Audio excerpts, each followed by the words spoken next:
Cetodarpanamarjanam Bhavamahagni Vivapanam Sherakairavya Chandrika Vitaranam Vidyavadu Jivanam Cetodarpanamarjanam Bhavamahadavagni Vivapanam Sherakairavya Chandrika Vitaranam Vidyavadu Jivanam Anandam Buddhivardhanam Patipadam Purnam Ritasvadanam Sarvatma Snapanam Param Vijayate Shri Krishna Sankirtanam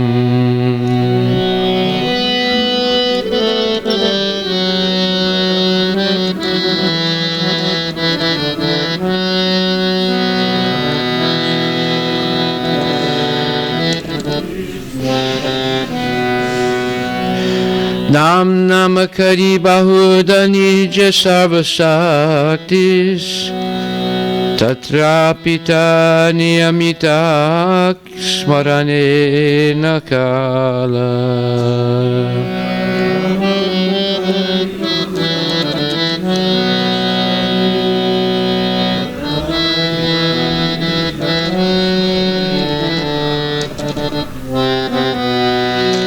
Etadvisitava kripa Bhagavan mamapi Durdaivam Idrisam Samihajani Nanuraga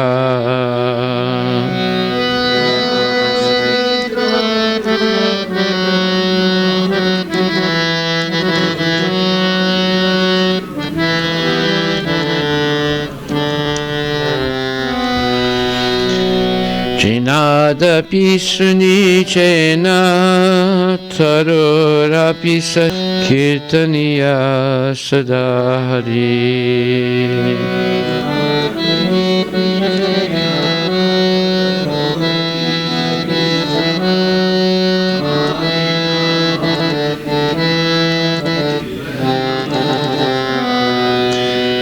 Nadanam najanam nasundarim Kavitam ba jagadishya kamaye Mama janmani janmanishware Bhavatad bhakti hatuituki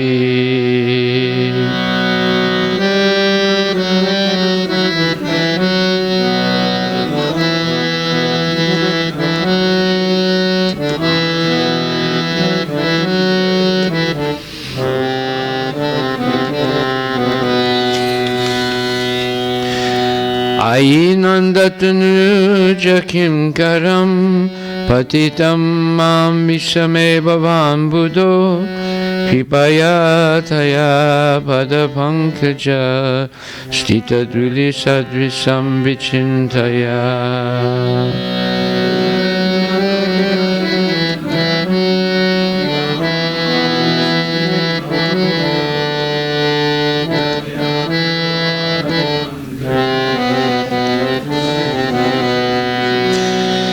Nayanam galadasrudaraya Vadanam gadyadrudaya jira Pulake nasitam vapukada Tava namagrahane bhavishyati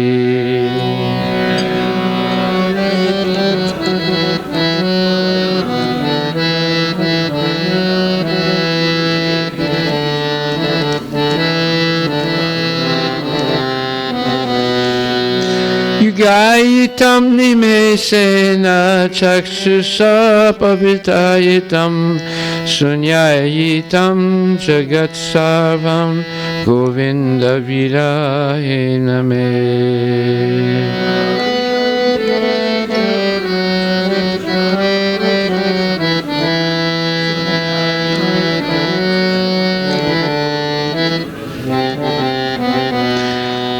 Aslisya vapadaratam pinastumam adarsanam mahatam karotu va yata tata vavidadutu lampato madprananatas sa eva napara.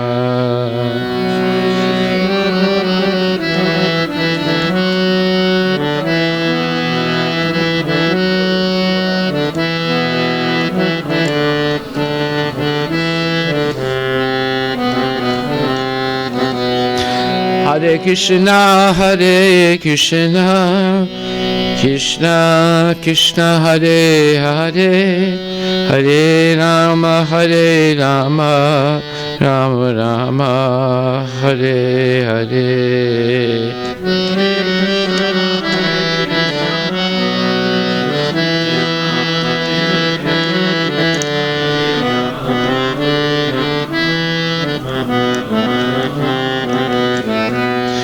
Shri Chaitanya Siksastakam ki jai.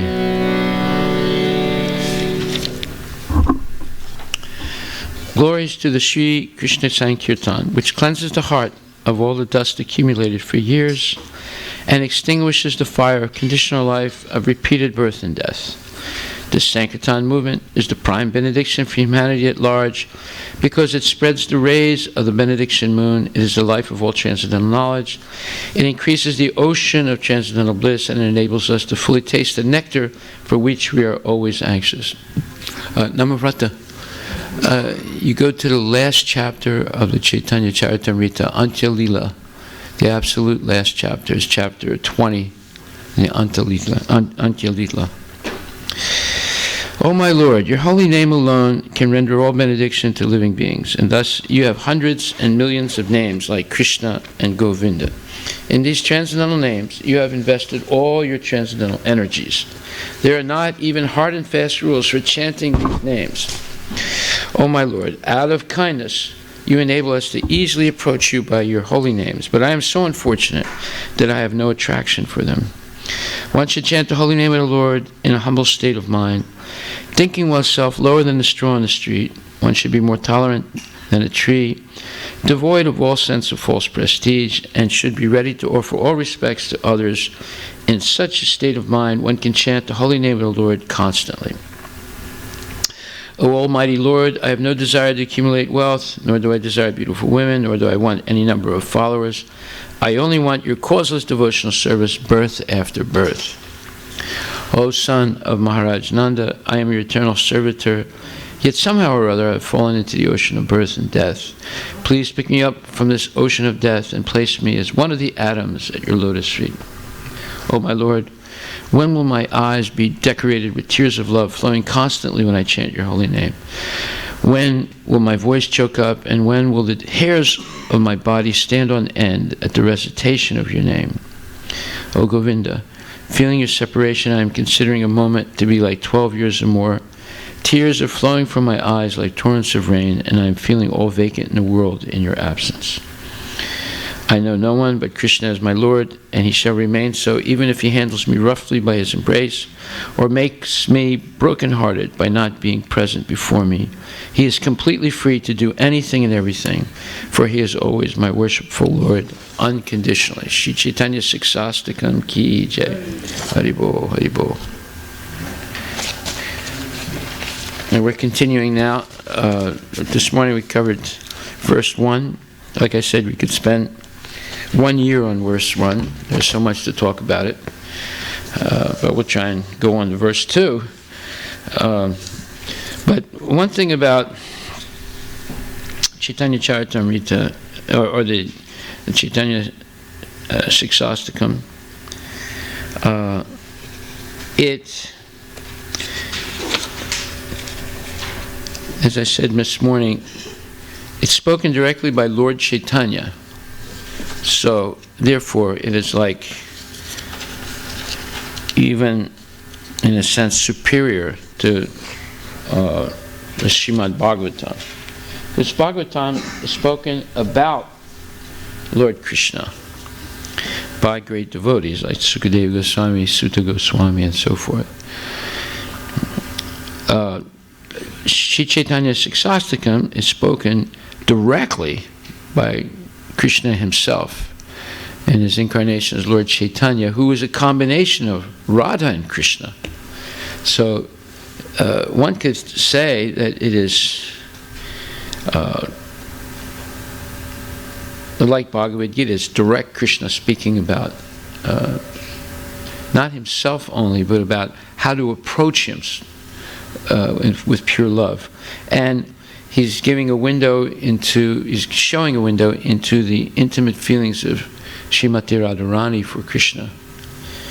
So it's a very, very special shastra on the highest level. And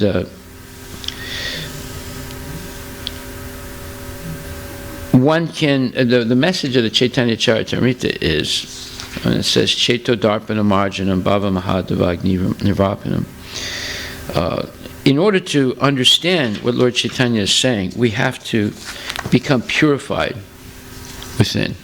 And this morning we spent a long time talking about how we live in our mind. And when the mind is contaminated with different ideas for sense gratification, then it's impossible for us to understand anything about Krishna. However, by chanting Hare Krishna sincerely, it's possible to purify the mind of all these misconceptions, and at that point, let's say the deep meanings of the Siksastakam become revealed to us by Krishna's mercy. Yashastra vidim utsrija vartate kamakarata nasati siddhim bhavat nopi nasukam na param gatim. So a person who disregards scriptural injunctions and acts according to his or her own whims, and that's due to lusty desires, cannot attain perfection nor happiness nor the supreme destination in this lifetime. And we spoke at length this morning how lust is the great enemy of spiritual life. Jnanam vijnanam nasanam. Lust can destroy knowledge and self-realization. So unless we purify the lusty desires from the mind, we have no access to Krishna consciousness. We might go through the steps, but we will not actually attain the goal. The goal is held back.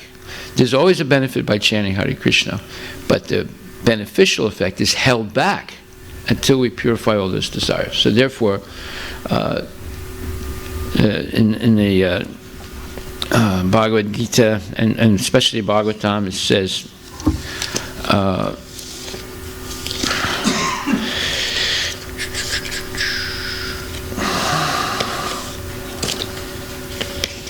Dharmasvanstitak pumsa visvaksena katasuya yat pada yat adiratim shrama evahi kevalam. So, the occupational activities a person may perform according to his own position and according to how one is situated in the varnas are only so much useless labor if they do not provoke attraction for the message of the personality of Godhead. So we spoke at length this morning about the importance, the way to purify those lusty desires in the heart and develop a taste for chanting seriously, not simply mechanically, but seriously, is by regular hearing in the company of serious devotees. Bhagavad Gita, Srimad Bhagavatam, Chaitanya Charitamrita, Nectar of Devotion, will arouse a desire to know more and more about Krishna. And as that desire increases and we learn more about Krishna, Jnana Agni,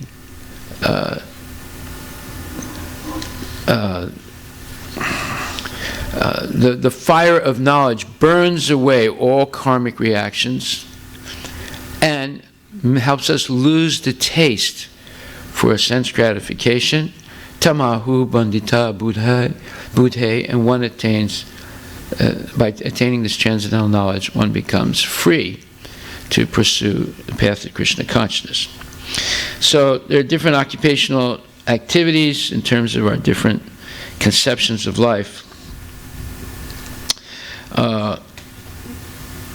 The purpose of any following the Varnashram system, the purpose of doing any type of sacrifices, is to attain more and more knowledge about Krishna. The more we know about Krishna, the more we become attracted to Krishna, and the less we're attracted to material life. So we need, our soul is yearning to get out of the bondage of material birth and death. And we want complete freedom. Freedom from birth, death, old age, and disease. Freedom from the influence of the modes of material nature. Freedom from lust, anger, greed, and so forth. Jana Agni Dagda Karmanam, the Jnana Agni, the fire of knowledge, Dagda Karmanam, purifies all karmic reactions from the past. And Karmani nirdahati kintu bhakti bhajam. It's only by devotional service that one can become free of these karmic reactions. And rather than becoming desireless, meaning no desires, we purify desires to desiring only to please Krishna. At that point, the chanting and the service and everything lights up like a big lantern, and we become enlivened. Why? Because the complete freedom that we're looking for happens when our individual jiva soul meets Krishna, the Supreme Personality of Godhead. That's when we develop this strong desire. Just like Dhruva Maharaj, he approached Lord Vishnu in order to have a kingdom greater than his father. And to approach him, he took advice from Narada Muni, who acted like his guru. And he gave him a very severe process of tremendous renunciation. But the boy was determined. He was only 5 years old, but he was determined, and he did what Narada Muni told him to do. Basically, he gave up eating, drinking, and then breathing, and standing on one foot. And eventually, he developed so much power that he was standing on one foot, but he started bending over a little bit. The whole universe bent. And everyone in the universe, all the devas, everyone became frightened. They couldn't understand what was happening. And Lord Vishnu understood. He said, okay, well, one of my little devotees is getting a little too powerful, so I'll go and talk to him. So he appears before Dhruva Maharaj, and Dhruva Maharaj is shocked when he sees him. He's never seen, he was only 5 years old. He didn't really know what he was going to see. But he actually sees the splendorous Lord Vishnu, and he becomes speechless. He can't even speak. So the Lord touches him on the head with his conch shell, and all of a sudden, Dhruva Maharaj starts speaking very profound Sanskrit verses, glorifying the Lord. And when he finishes glorifying the Lord with this choice poetry and all correct Shastric statements about the glory and splendor of the Lord, then the Lord said, well, what is this? What do you want? And he said, I was looking for cut pieces of glass, and I found the diamond. Therefore, I forgot the reason I was approaching you. He said, no, you had some reason. He said, no. In fact, I'm embarrassed by that reason. Because it was a material reason. But when he saw the Lord, all those material desires just were erased from his mind. And he was just overwhelmed with the beauty of the Lord. So this is what happens if you actually approach the Lord. And of course, Dhruva Maharaj repeated a mantra. Om Namo Bhagavate Vasudevaya. He was not only meditating and doing severe austerity, he was also saying the mantra Om Namo Bhagavate Vasudevaya, which means I offer my obeisances to the supremely beautiful and Supreme Personality of Godhead, the son of Vasudeva, Lord Vasudeva, or Krishna. So, here we have the need of the soul is not only to get out of the limited sphere of material bondage and attain complete freedom from birth, death, old age, and disease, and so forth, but we have to get out of this universe also, which is limited in time and space, and we want to come into the fourth dimension. In the fourth dimension, where Krishna is present, there's no limitation of time, space, length, width, and depth. We live in a three-dimensional world. Krishna lives in a four-dimensional world. But how do we know that? Well, when he appears in this world as Vamanadev, he can stretch his foot, even though he's a little dwarf, no bigger than this. But he can stretch his foot and even crack the covering of the universe. The universe is 4 billion miles in diameter. 4 billion miles, right? He stretched his foot as farther than that and actually opened up a little hole. And there are 7 coverings of the universe. It went right through those coverings, made a little hole, and one drop of the causal ocean came into the universe that became the Saraswati River, Mandakini River in the heavenly planets, and then when it was brought down, it became the Ganges River on our planets. So that's the fourth dimension. A little dwarf can stretch his foot more than 4 billion miles. Okay? Because there's no limitation of length, width, and breadth or depth. No limitation is 3 dimensions. You go into the fourth dimension, where there's unlimited time and space and so forth. So the soul wants to see the free light and spirit. That complete freedom is only achieved when we meet Krishna, like Dhruva Maharaj met Krishna. Prahlad Maharaj got Krishna's protection. He was destined to be killed by his father, but his father couldn't kill him because the Lord was protecting him. So that his father finally gave up trying to kill him. So this, when we actually get closer and closer to Krishna, our original affection for the Lord is awakened. Nitya Siddha Krishna Bhakti Sadhya Kabunai Shravanadi Sudachita Karaye Udai. Natural love for Krishna is in our heart, but it's covered over with all these different layers and layers of material desires, which are all impurities.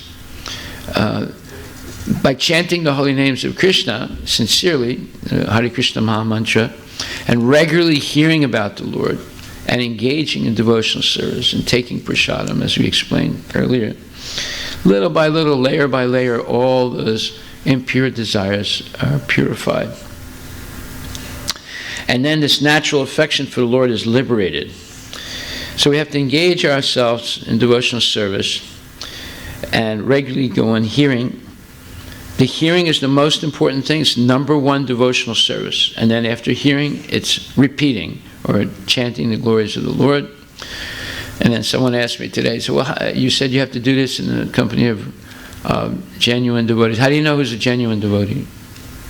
Is it because they're initiated, or they're a Brahmin, or they have a bead bag or neck beads, or how do you know? Well, the symptom is matchita matkata pranak bodhyantas parasparam katyantam samam nityam tusyanticha ramanticha.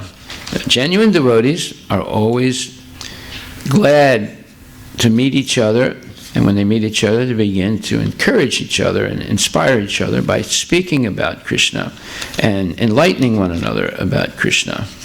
And they derive great satisfaction and bliss by this enlightening one another and conversing about the Lord. Tushyanticha ramanticha. They're very pleased and they enjoy transcendental bliss. Like some people have bliss by playing cards. Right? They play cards and they do a little gambling, right? And they talk nonsense, and that's their happiness. Other people have some happiness by drinking, liquor, Other people by gambling, other people by different things. But the devotee's happiness is manmana bhava madbhakto madhyajimam namaskru mam ivaisisi satyam te pratijane priyosime. That's the devotee's happiness. Always thinking about Krishna, worshipping Krishna, becoming his devotee, offering his homage and love to the Lord. This is what gives a devotee happiness. Because his standard of happiness has changed. Before, just like Madhava Chandra was telling me, before I was a devotee, I had a big wine cellar in my house. And every time a guest would come, I would take them down to the wine cellar and show, that this one is vintage, Beaujolais, 1984, and there were expensive bottles of wine. Is that right, Prabhu? Right? You want to tell us a little bit about it? Go ahead. But see, this is the danger of coming to the temple. I'm telling you, it's a dangerous thing. When you come to the temple, you learn that this is nonsense, this wine cellar. But that was his pleasure, right? I mean, I can talk about the same thing about myself also, what was giving me pleasure before, all nonsense things. But when you come to the temple and you associate with devotees, you suddenly realize, wait a minute, this is nonsense. It's not really a great thing. And even though all these bottles are expensive, what did Prabhu do? Did you throw them away or did you give them away? Threw them away, yeah. See, now, you might say, oh, I shouldn't throw them away, they're too expensive. No, he threw them away. Why should he contaminate another person's life with it? You see, so only a devotee would do that, right? If it was, let's say, someone gets a greater pleasure in life than wine by gambling, so eventually they give away all the wine bottles to someone else, and the other person says, oh, thank you, oh, you're really a friend, But no, why he learned it? This just contaminates the other person, and I'll get part of the karma. So he threw it away, so no one could touch it. You see, even though it was such a precious thing before. That can only happen because of Krishna consciousness. Right? So now, what is your pleasure in life now, Prabhu? Milk bottles. Milk bottles, yes. Vishaka milk. The bottles are still there. Bottles are still there. Huh? And bigger bottle, half gallon, not 32 ounces. That's 128 ounces bottle. So you see what happens. One is liberated in many ways, and no longer penned up or landlocked into this petty life. And therefore, the reason we engage in regulated hearing and chanting and service is to evoke or wake up our divine consciousness. And Prabhupada says, this is possible only by hearing and chanting the divine activities of the Supreme Lord. And any occupational activity which does not help one to achieve attachment for hearing and chanting the transcendental message of Godhead is said herein to be simply a waste of time. So any other subject that we engage in that's not related to Krishna is actually a waste of time. And we don't have much time. We don't know how long we're going to live. Any one of us could die. It's like Prabhupada says, if you're 20 years old and you're going to die at 21, you're already an old man. And if you're 70 years old, you're going to die another 30 years, you're relatively young still. But we don't know. We don't know how long we're going to live. So we should assume we're already old and we could die at any time. Therefore, it's urgent for us to take an interest in this Krishna consciousness. All the other activities cannot give us liberation from the cycle of birth and death. That's the point. Therefore, it can't liberate the soul from attachment to sense gratification. And even the desire for mukti will not liberate us, because as long as we don't take shelter of the lotus feet of Krishna, we'll fall down again. Therefore, the devotee, arura krichena padam padam tata nadrita yusmad angraya, the devotee will not waste his time anymore with mundane subjects. Then Krishna says, or Sukadeva Goswami says, Dharmasya pavargasya narta riteu pakalpate nartasya dharmakantasya kama labaya hi smrita. He says, all occupational duties are certainly meant for ultimate liberation. They should never be performed for material gain. We should not engage in devotional service for any return, for any advantage or any perk. We should do it simply for the pleasure of the Lord. So many people engage in spiritual life to advance in spiritual life in order to get something back. Connect. That is not pure devotional service. We're It should never, one who is engaged in the ultimate occupational service should never use material gain to cultivate sense gratification. That's a whole thing about and how Buddhism what are the views types of gain? Well, there's Vaishnavas view the same thing, pratista, but there's a higher purpose. That is name and fame. Aryan But purpose. Chinadapi Sunichena, that verse, it says, one should not seek any benefit from this devotional service. And the benefit includes name and fame, includes knowledge, includes mystical powers, includes elevation to heavenly planets and a much higher standard of sense gratification. We shouldn't be seeking any of those goals. The only goal should be to please the Lord. Okay, there's some wrong ways to hear and chant. Therefore, it says, Kamasya nindriya pritir labu jivata yavato jivasya tapajigyasa. So one should never use or engage in any activity that leads to sense gratification. One should only engage in activities that jivasya tattva jigyasa, that gives knowledge of our eternal relation with Krishna. Nothing else should be the goal of one's life. Prabhupada says the completely bewildered material civilization is wrongly directed toward the fulfillment of desires in sense gratification. And in such a civilization, all spheres of life, the ultimate end is sense gratification. Nothing else. Just like there was an article, a very interesting article about a man and a woman who snuck up on the roof of a Walmart on the East Coast into some kind of storage room, but it's on the roof of the Walmart. And they set up a house.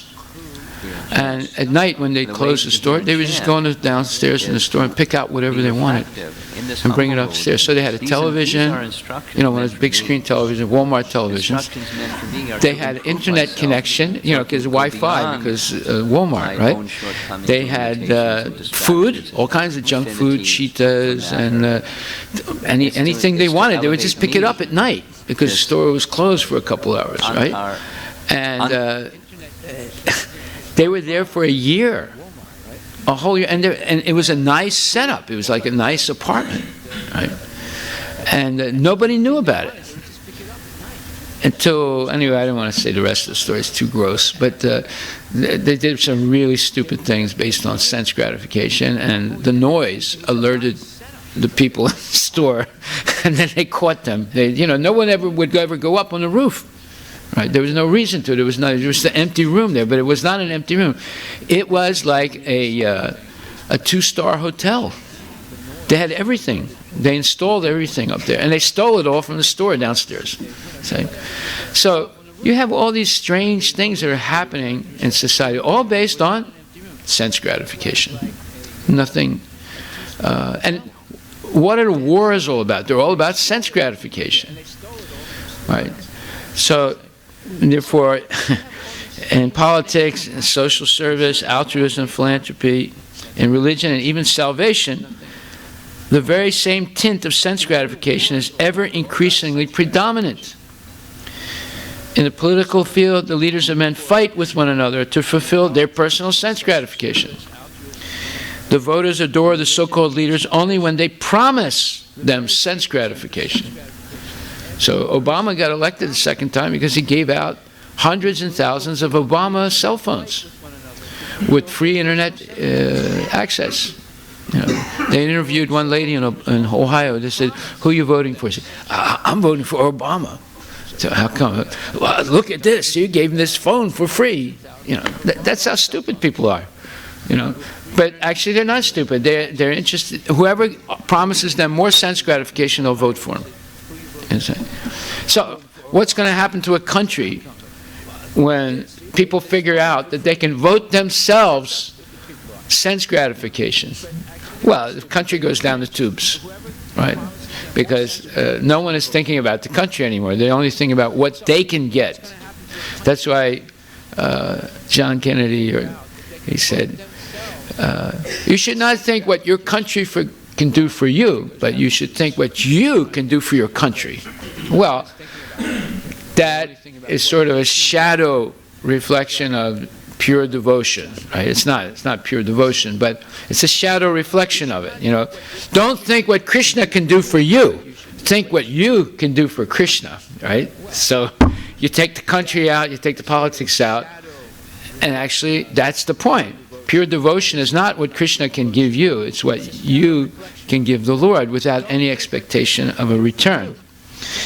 And as soon as the voters are dissatisfied in their own sense gratification, they dethrone the leaders, they throw them out, and they bring in someone else who promises them more sense gratification.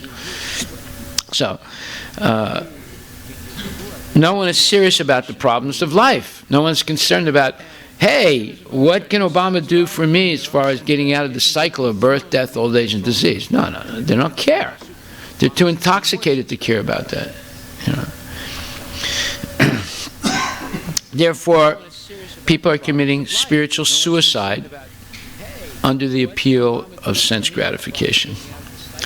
But Prabhupada says people should satisfy the senses only in as much as necessary for self-preservation, keeping soul and body together, and so that you can engage in devotional service. Just like our Sundar Prabhu, he was coughing like this, right? It was really bad. How many weeks did you have that cough? 2 weeks. Right. So I told him, whenever you have a sore throat and you're coughing, your body is telling you, stop eating. That is very simple. It's just telling you, stop eating. You have impacted mucus in your stomach, in your lungs, and you're trying to spit it up, and it's not coming. That's why you're coughing, and it's why when you have a sore throat. See, originally, people have tonsils. Have your tonsils been taken out? No, you still. Okay. So, tonsil will get swollen, and your sore gets very painful every time you swallow. The tonsil is supposed to protect you. But in America, they cut the tonsils out. As soon as you get a sore throat, the doctor said, take him to the hospital and cut the tonsils out. You have your tonsils? No. Were they cut out? You have it. Okay. You have your tonsils? Okay. See, if you're born in America, on the slightest reason, they'll take the tonsils out. And then, the rest of your life, you catch colds very easily. You know. It's when the tonsils stay, you know, they don't mess with the body, right? The tonsil will get swollen, and you get a sore throat, and you can't even swallow. The body is telling you, stop eating. So what happened? You explain what happened. So for the past 2 days, I was on a liquid diet. Moved to only soup or something. So I saw a dramatic improvement in the past 2 days. Did you go to the doctor before that? Did you take any, I don't know, Advil or? A couple of days I took some ibuprofen. Ibuprofen. Did that do anything? Only hides the symptom, but Yeah. still persistent. Yeah, so the body, you have to learn how to hear your body talk to you. It's saying, please, Sundar, stop eating. Right? Yeah, how about you, Prabhu? Yes, Prabhu. What happened with you? So I had a sore throat also. What happened? For the last couple of days, I've been having a very serious sore throat. Okay, what did I tell you? Yeah, you give some strong dosage medicine and also...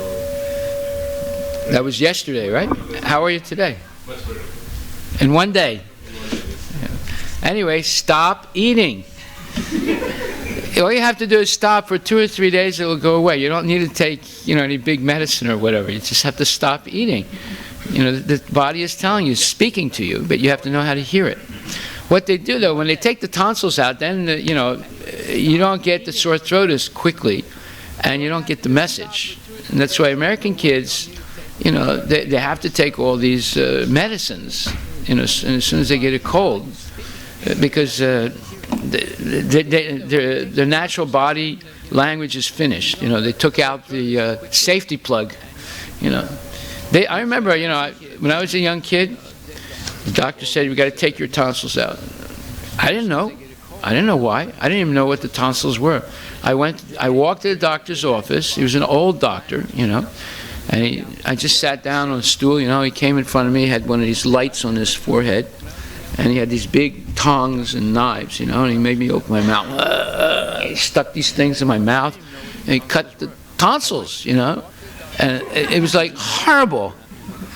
It's painful, horrible. I was bleeding, and he said, "Okay, you're all right now, Sonny. You go home now." I had to walk home, and I was like, I couldn't believe it.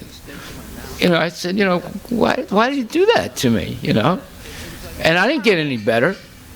It just made me feel worse. So this is what's going on, unfortunately.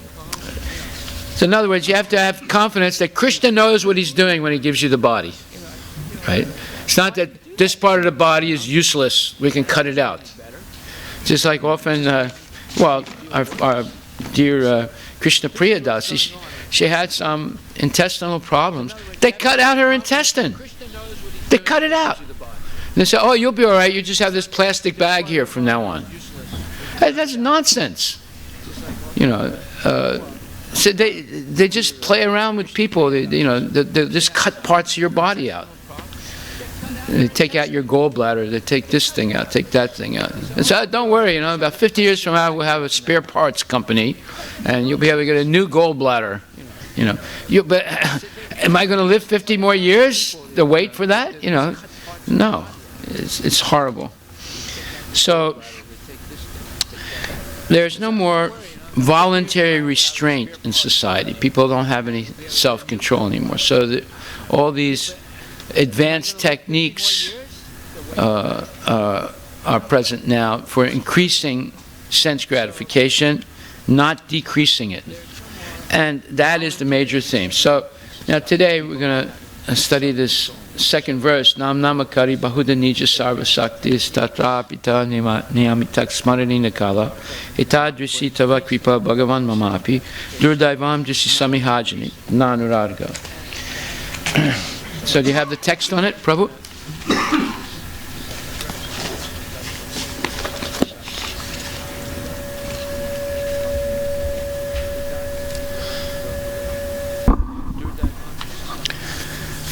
You have the text?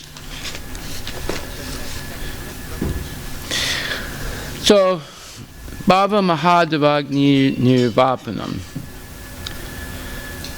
Bhava equals material existence, likened to a raging forest fire. So, samsara dava naladi loka janaya karuna, so forth. The spiritual master is like a merciful storm cloud that pours rain on the raging fire of material existence and extinguishes the passions of lust, and greed, and so forth.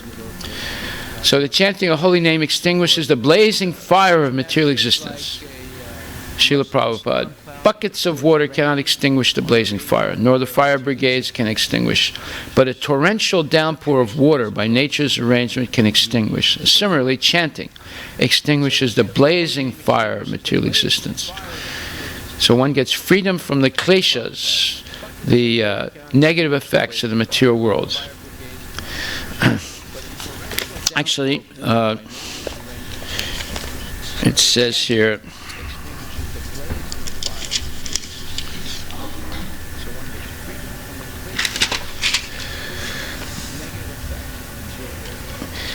because people vary in their desires, Krishna has distributed various holy names.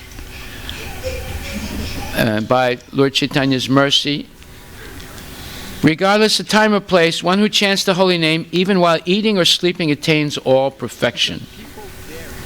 You have invested your full potencies in each individual holy name, but I am so unfortunate that I have no attachment for chanting your holy names. Sri Chaitanya Mahaprabhu continued, O Swarup Damodar Goswami and Ramananda Rai, hear from me the symptoms of how one should chant the Hare Krishna Mahamantra to awaken very easily one's dormant love for Krishna. So, this Bhava Mahadevagni Nirvapanam, one can get a taste of the transcendental nectar of the holy name by continual chanting in the association of good devotees, and gradually the different layers of desires are purified. One develops more and more taste for the chanting.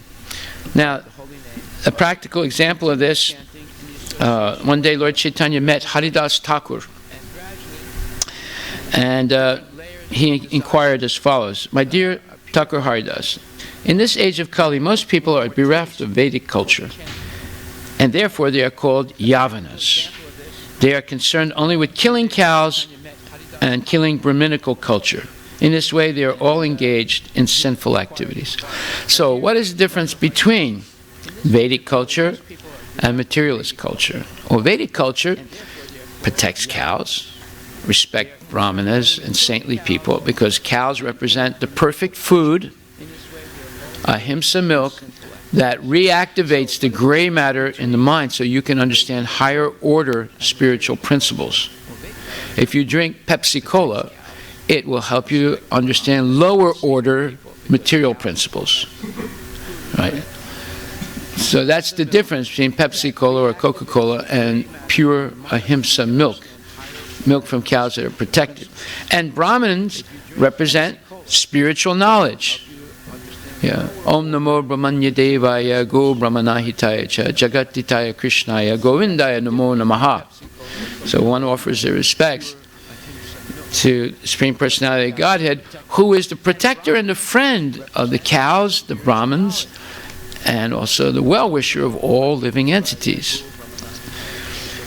So, from this statement of Lord Chaitanya, we can see that Yavana not only refers to a particular class of men.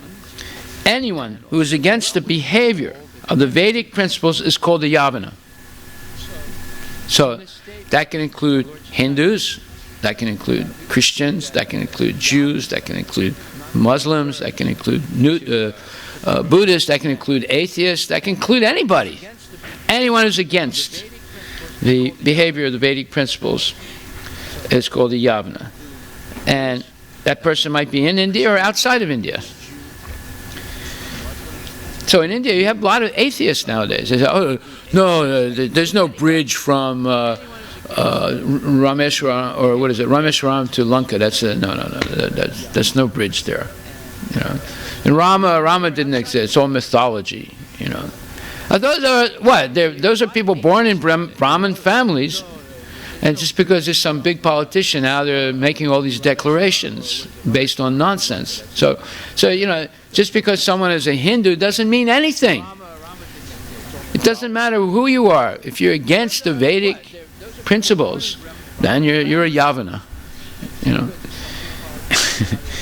The symptoms of Yavana is that they are violent killers of cows and Brahminical culture. Well, now there's violent killing of cows in India on a large scale.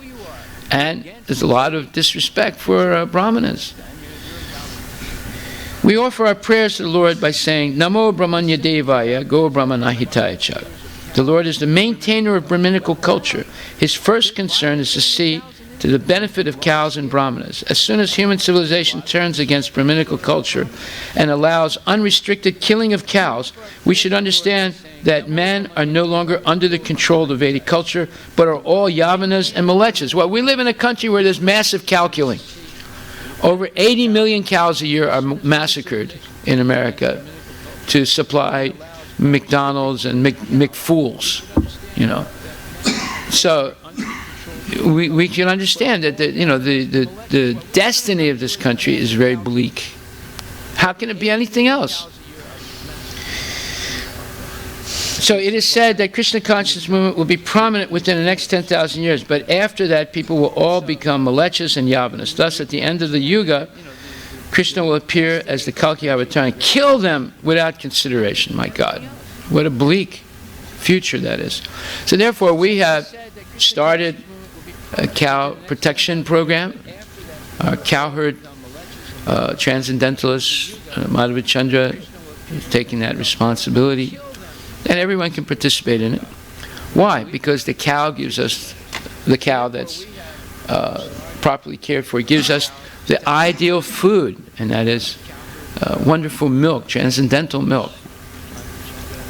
I was talking to our Jana Vatsal. He says, I haven't had a cold in 3-4 years. I said, really? He said, no, nothing. I said, why? He said, because every morning I'm drinking fresh milk from Vishaka. He said, I asked him, do you pasteurize it? He said, no, I don't pasteurize it. Just drink it directly. Well, I bet a lot of you might have done that in India, right? Raise your hand if you did that in India. If you lived, if your family had a little farm or a cow. No? Anybody? You did? You did? No, you did? Yeah. You had a cow? You used to drink it fresh, right from the cow? Yeah. He's a healthy man. Are you healthy? Yeah. Prabhu, you did also? I think Madhava Chandra did too, right? Yeah. I went to the dairy farm, like they used to have a house milk. Yeah. Before they pasteurized, so we had two. And you had some? I still remember that. Yeah. Yeah, but he was, was you doing it every day when you were a kid? Yes. Morning and evening. You see? That's real life. Right? So, it's very important that we have this cow protection. Very important. And we have our own farms. And that our children can grow up near cows and see how wonderful they are. And how friendly and affectionate. Right? And playful, actually.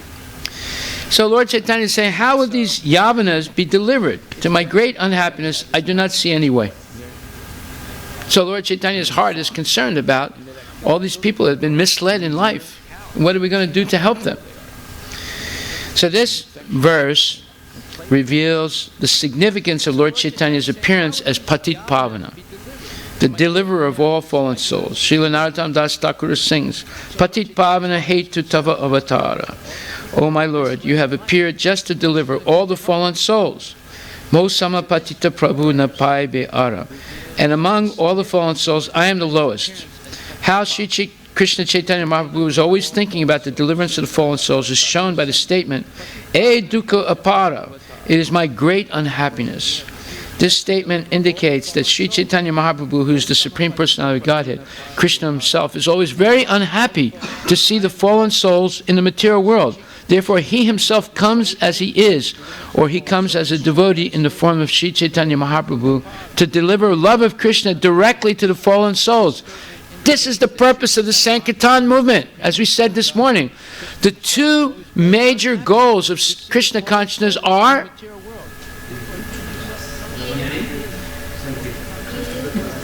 yes, regular hearing about Krishna. So every day you increase your knowledge about the Lord, and that will lead to Sankirtan and preaching.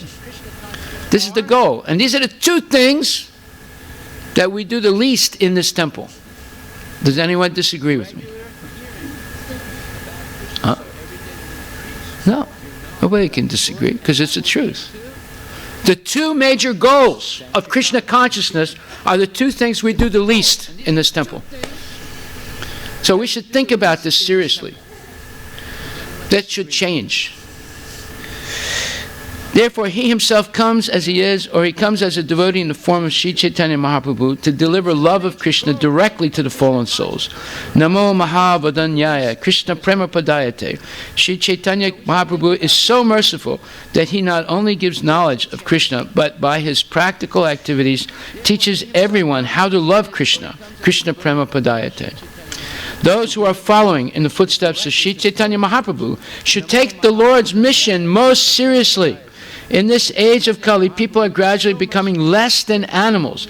Nevertheless, although they are eating the flesh of cows and are envious of Brahminical culture, Sri Chaitanya Mahaprabhu is considering how to deliver them from this horrible condition of life. Thus he asks all Indians to take up his mission. Bharata bhumite haila manushya sarva janmayar janmasarta karikara para upakar. Anyone born in India has a much higher threshold of responsibility than malechas like me that are born in America.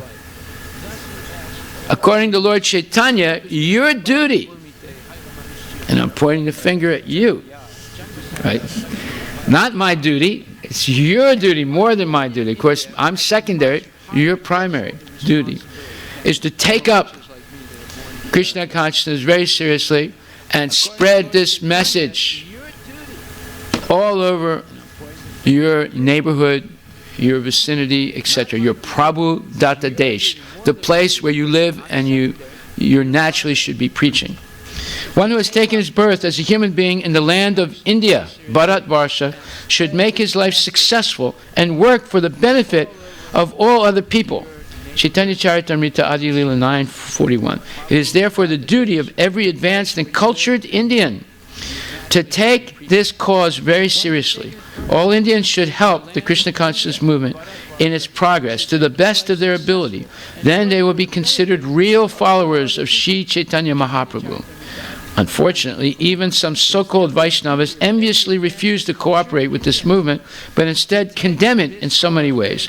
We are very sorry to say that those people try to find fault with us, being unnecessarily envious of our activities, although we are trying to the best of our ability to introduce the Krishna consciousness movement directly into the countries of the Yavanas and Malechas. Such Yavanas and Malechas are coming to us and becoming purified Vaishnavas who follow in the footsteps of Sri Chaitanya Mahaprabhu. One who identifies himself as a follower of Sri Chaitanya Mahaprabhu should feel like Sri Chaitanya Mahaprabhu, who said, Iha sabara kon mati haibe nistara. How will all these Yavanas be delivered? Sri Chaitanya Mahaprabhu was always anxious to deliver the fallen souls because their fallen condition gave him great unhappiness. That is the platform on which one can propagate the mission of Sri Chaitanya Mahaprabhu. Therefore, we're going to have our restaurant truck very soon. That's to distribute Mahaprasadam. But not just Mahaprasadam. Along with Mahaprasadam, the Mahaprasadam of Srila Prabhupada's books, the Mahaprasadam of association with devotees, who can convince a person. Devotees are killers. They kill people's desire for sense gratification. They don't kill the people. We're like a neutron bomb. Neutron bomb doesn't destroy buildings. It only destroys people. You know? But our neutron bomb doesn't destroy people. It only destroys their desire for sense gratification. That's the only thing that holds people back from trying for self-realization. It's the lust for sense gratification.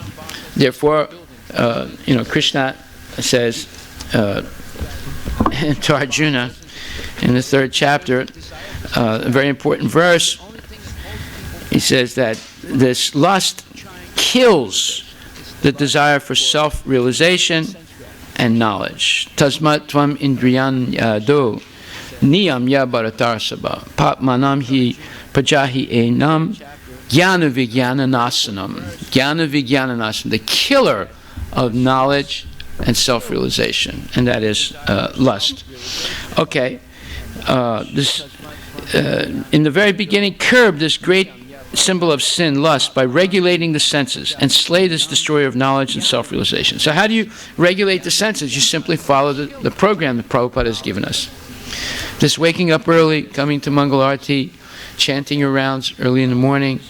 As we said this morning, I see people come to the Sunday feast, they stand outside the temple room and they go, Hare Krishna, Hare Krishna, Krishna Krishna,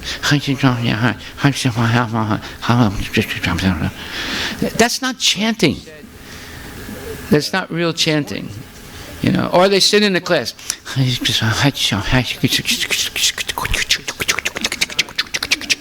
That's not chanting either.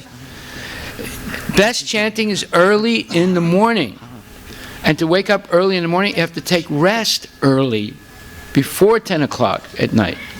Then you wake up early, and there's no cell phone, there's no television, there's no Bollywood movies, the kids are not up yet, and you don't have to go anywhere yet. So you have 1 or 2 hours early in the morning to chant your rounds, or you come to the temple and chant your rounds. Then you go back and do everything else that you have to do. So, and we even have our schedule adjusted. We don't have Mangala Arati till 5:30 in the morning, right? Usually it starts, some places starts 4 o'clock in the morning. You know, most places it starts 4:30. In Vrindavan they start 4 o'clock in the morning, right? So we adjust it so that the householders have a chance to attend the program and still get everything else done. But you have to take rest early. And otherwise, if you don't chant your rounds early in the morning, you'll be trying to chant your round the whole day long, and you won't get them done. You agree with that, Carl? Right. Yeah, otherwise, it could, in the rest of the day, it could take you 1 hour to do one round. Has anyone experienced that? You do? Yeah, it's a fact. You know, I've experienced it too.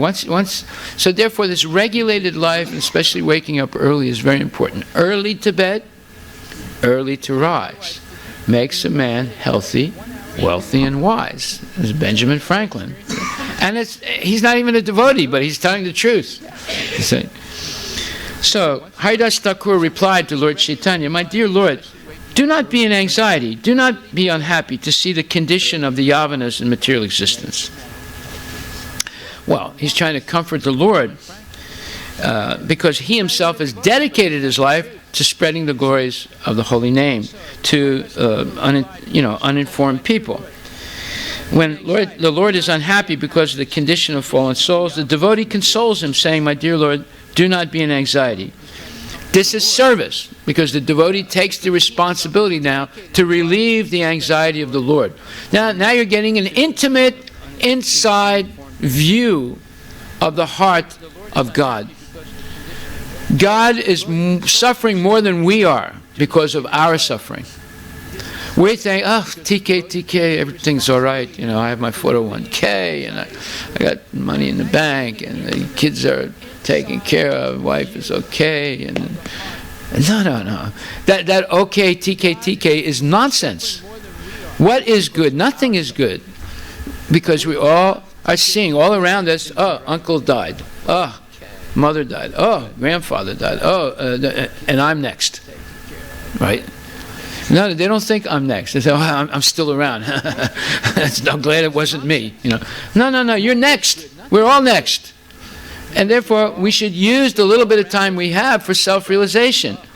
Otherwise, it'll catch up to us. Even Jesus Christ said, "I will come at night like a thief and take your soul." He says that in the Bible. He said, "I'll come at night like a thief." That's when the thieves go out at night, right? "And I'll take your soul." Just like, who was that? Today they told me that, oh yeah. Who was that told me that? Anyway, one lady told me that, it's your wife. She told me that her mother's father, her grandfather, just recently died. Is that right? On Ekadasi, on Vaikuntha Ekadasi, just a couple of days ago, right? And she said he wasn't a devotee. He was not really interested in his spiritual life. But, you know, he did all his duties nicely. A nice man. And he probably ate meat also, right? No? Okay. And he was a nice man. And then he ate dinner, and then he went to sleep, and he died in his sleep. What's going to happen to him? Well, I said, look, I'm not going to speculate. I can just tell you what it says in the scriptures. Yam yam vapi smaram bhavam tiyajat ante kalevaram. She said, no, in his desire, he had retired and everything, and he had put himself into an old age home, right? Right. And now he was at this junction in his life, he was building like a mobile home, so that he could live in that and be a little independent. So it's just like Steve Jobs. What was he thinking about at the end of his life? iPhone 7, 8, 9, and 10, right? So what happens to people like that? They're not bad people. They're good people. But what happens to them, as long as they have those type of desires, they have to take birth again. That's all. But there's no guarantee what kind of birth they're going to take. It depends on what they did during their life. So we have to study regularly the Bhagavad Gita to understand what has happened to us, what's going on now, and what's going to happen in the future to us. Otherwise, we're totally confused. We'll be building a mobile home in the old age home, right? What is the mobile home going to do when you're 90 years old and you can't even go to the bathroom? Nothing, right? So I remember one time there was an interview of this drug addict, a lady in New Jersey. She was like 48, but she looked like 98, right? She was a serious drug addict. And they said, well, what do you want in life? She started crying. She said, I just want to find somebody that loves me and to live together the rest of our life. Well, the lady was a total drug addict. You know, she had needle marks all up and down her arms, right? She was a heroin addict, right? And she wants to find someone that loves her. What? I mean, loves what? Loves to shoot up heroin with her or what? You know. So you see how hopeless people become. And they by their reckless behavior, they limit their possibilities in life.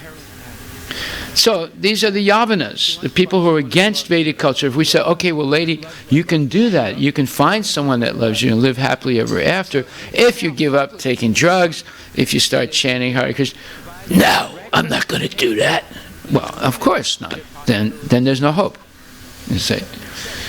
So we need to help people somehow or other. So that is called preaching. You need a preaching strategy to help people, just like they sell chocolate-coated ants. Everybody likes chocolate, but nobody likes to eat ants. But when they chocolate coat the ant, they're tempted to eat it because they don't taste the ant, they taste the chocolate. So there are people that eat chocolate-coated ants. In fact, I was reading the Bible yesterday, and I was reading about John the Baptist. You know what he would eat? He would eat live locusts. You know what a locust is? It's a big bug. It's a vegetarian, but it's a bug, right? It's something like a grasshopper, and he would eat that and honey. What kind of diet is that? And he was the guru of Jesus Christ, if you read the Bible. Yeah. So people end up eating all kinds of rubbish things, and somehow or other develop a taste for it. Now today also in China, there's a big business now. There are people that have cockroach farms because they figured out that cockroaches have more protein than cow's meat and other types of animal flesh. So, of course, I have a Chinese friend, Mr. Wang. One day I was talking to Mr. Wang. I said, Mr. Wang, I said, how you doing? He said, I'm good. How about you? I said, I'm all right. I said, and Mr. Wang, I said, what do you eat? He said, I Chinese. I said, I know you're Chinese. What do you eat? So, Chinese eat anything that moves. Anything that moves, right? So, and that's true. They have cockroach farms now in China. You know, cockroaches move pretty quick, right? So, you see what's happening in society. You know, people are eating rubbish. Now, it's no wonder that they have rubbish ideas in the mind by eating that type of food. I mean, there's a difference between material culture and spiritual culture. The spiritual culture is how you live, how you eat, how you dress, what you believe in, your daily routine, and so forth. So Vedic culture right away is based on, first of all, things that you shouldn't do. No meat eating, no fish, no eggs, no chicken, no cockroaches, and so forth. No intoxication, including coffee and tea. No gambling. or including the stock market, and no mental speculation, which means you don't know the answer to a question. You say, well, maybe, what about this? And so-and-so, Marx says this, and Freud says that, and my grandmother said this. How about that? No, that's speculation. And no illicit activities outside of marriage. So those are the things you shouldn't do, and then there's the things that you should do. Regularly hear Bhagavad Gita and Srimad Bhagavatam. Regularly mean morning and evening. Regularly chant Hare Krishna. Every time they would take a morsel of food in their hand, they would say Hare Krishna.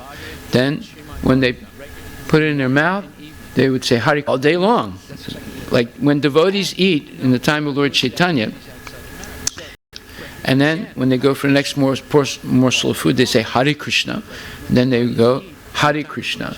And then Hare Krishna. And then, so if you have a room full of devotees eating, it was a description of this in the Chip Rice Festival of Lord Nityananda. It was it sounded like a tumultuous kirtan. Hare Krishna, Hare Krishna, Hare Krishna, Hare Krishna, Hare Krishna. It was like kirtan, right? Because that would be interesting to see that in the prasadam hall down. Hare Krishna, Hare Krishna, Hare Krishna downstairs. Instead of saying, what this person said? He said that this, and that's nonsense, isn't it? Yes. And that other person said that, and this other person said, well, that's not, I don't hear any Hare Krishna, Hare Krishna, Hare Krishna. You say, so it'd be nice to change the culture in the prasadam hall. Interesting point. We learn the culture of Vaishnavas by reading the Chaitanya Charitamrita. So, therefore, Haridas Thakur continues, because the Yavanas are accustomed to saying Ha Rama, O Lord Ramachandra, they will very easily be delivered by this Namabhasa. Now what is he talking about, Ha Rama? Well, the Muslims are always talking about haram. This is what he's referring to. This is 500 years ago when North India was almost all under the rule of the Muslims. And Haridas Thakur is saying, don't worry about the Yavanas. They're already chanting haram. You see? And he says, a devotee in advanced ecstatic love exclaims, oh my Lord Ramachandra, oh my Lord Ramachandra. But the Yavanas also chant haram, haram. Just see their good fortune. Now this changes the way we look at the Muslims. Right? Even ISIS. They're always talking about Obama is haram. Bush is haram. Trump is haram. You say, they're actually chanting the name of God? If a child touches fire, the fire will burn him. And if an elderly man touches fire, it will burn him also. Haridas Thakur says that a great devotee of the Lord exclaims, haram, haram. But although Yavanas do not know the transcendental meaning of haram, haram, they say those words in the course of their ordinary life. For the Yavanas, the words harama mean abominable, whereas the devotees exclaim the words haram in ecstatic love for Lord Ram. Nevertheless, because the words haram are the spiritual summum bonum, meaning the best thing you can say, the fact is the same, whether they are uttered by Yavanas or by great devotees. Just as fire is the same both for a child and for an elderly man. In other words, the holy name of the Lord, Harama, always acts even when the holy name is chanted without reference to the Supreme Lord. Yavanas utter the holy name in a different attitude than devotees, but the holy name Harama is so powerful spiritually that it acts anywhere, whether one knows it or not. This is explained as follows. Namacharya Haridas Thakur, the authority on the chanting of the holy name, said, the chanting of the Lord's holy name to indicate something other than Lord is an instance of namabhasa. In other words, you're saying the name of God without any material desire. This is what Ajamil did. he said, Narayana, and he died. But he wasn't referring to Narayana. He was referring to his son who was named Narayana. But he didn't have any material desire. It's not like us. We're saying, Hare Krishna, please, Krishna, I need some extra money at the end of the month. Ram, Ram, Ram, Hari Bol. Yes, my Lord. And my grandmother has a backache. Get rid of that backache. Hare Krishna, Krishna, Hare Ram, Ram, Ram, Ram. And my uncle just had an accident. Make sure he gets better. Hare Krishna, The Muslim that says, Push is haram. He's getting the benefit of Nambasa. Nambasa is the twilight zone of chanting Hare Krishna. Right before sunrise, there's a little bit of light. That means you're beginning to get some effect, and you're a little bit reflective about chanting the name of God. Right. So it's saying it's equal to that, and they don't know anything. But it's equal to that because they're repeating the name of God without any material desire. See? The chanting of the Lord's holy name to indicate something other than the Lord is an instance of namabhasa. Even when the holy name is chanted in this way, its transcendental power is not destroyed. Even a malecha who is killed by the tusk of a boar and who cries in distress again and again, Haram! Haram! attains liberation. What then to speak of those who chant the holy name with veneration and faith? So this is called chanting Hare Krishna with attentive care and devotion. Dedicated chanting. This is what should be going on in this temple. Whether it's kirtan or whether it's chanting japa. We should be chanting with all attention and care. Hare Krishna, Krishna Krishna, Hare Hare, Hare Rama, Rama Rama, Hare Hare. I remember I went to Vrindavan a couple of years ago, and I was visiting Prabhupada's room there. And there were many devotees in that room, and it was a little bit tight. I went into one of the back chambers where there's a little museum for Prabhupada. And there was one girl sitting on the floor, on the ground, in this very tight little hallway, and she was intensely chanting Hare Krishna. Hare Krishna, Krishna Krishna, Hare Hare, Hare Ram, Ram Ram, Hare Hare, Hare Krishna, Krishna Krishna, Hare Hare, Hare Ram, Ram Ram, Hare Hare, Hare Krishna, Krishna Krishna, Hare Hare, Hare Ram, Ram Ram, Hare. And I was just looking at her and saying, this is why Prabhupada built a temple here, right in Vrindavan. He wanted people like this to come here and intensely chant the name of Krishna. And I was like marveling, what he wanted to do was actually happening. People were coming from all parts of the world to the temple in Vrindavan and chanting intensely the name of Krishna without any other thing in their mind other than meditating on the name of the Lord. This is what we should be doing on a daily basis here, whether it's kirtan or whether it's japa.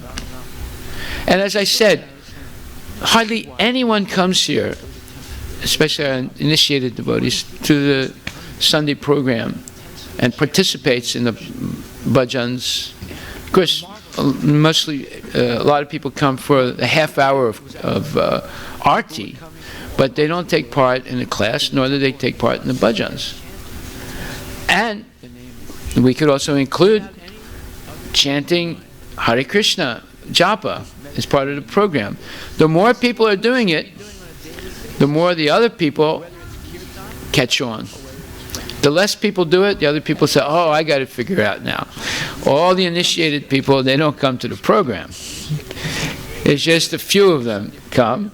Everybody else is downstairs or here doing this or doing that.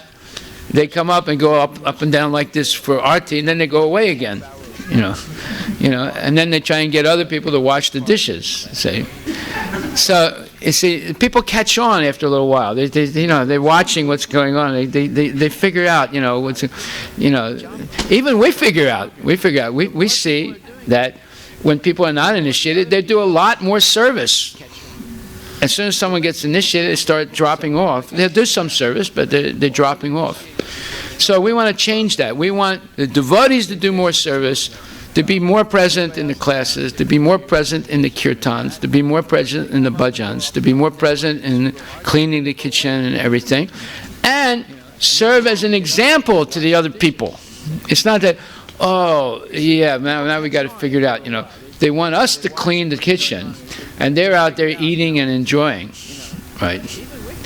In other words, we're the low-class guys, and they're the high-class guys. No.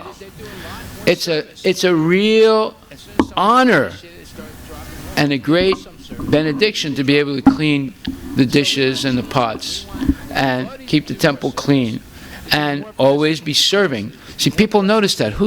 They notice, you know, what's going on in a temple by if there's real cooperation and real intense desire the people to serve. Now, obviously the pujaris are serving intensely, but the kitchen is like the altar. There's the Krishna consciousness called the kitchen religion, right? We spend all our time in the kitchen and the altar, right? But yet you need people to do the other things too. So I've noticed that the more responsibility you take on, the more you're able to do. And the less responsibility you take on, the less you do. So whenever your service, Prabhupada told me once, whenever your service increases, you should take that as Lord Chaitanya's special mercy on you. That He's given you more service.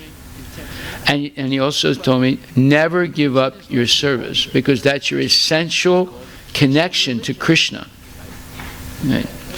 So, now, this refers to an instance in which a meat eater, being killed by a boar or wild pig, uttered the words haram, haram, again and again at the time of his death.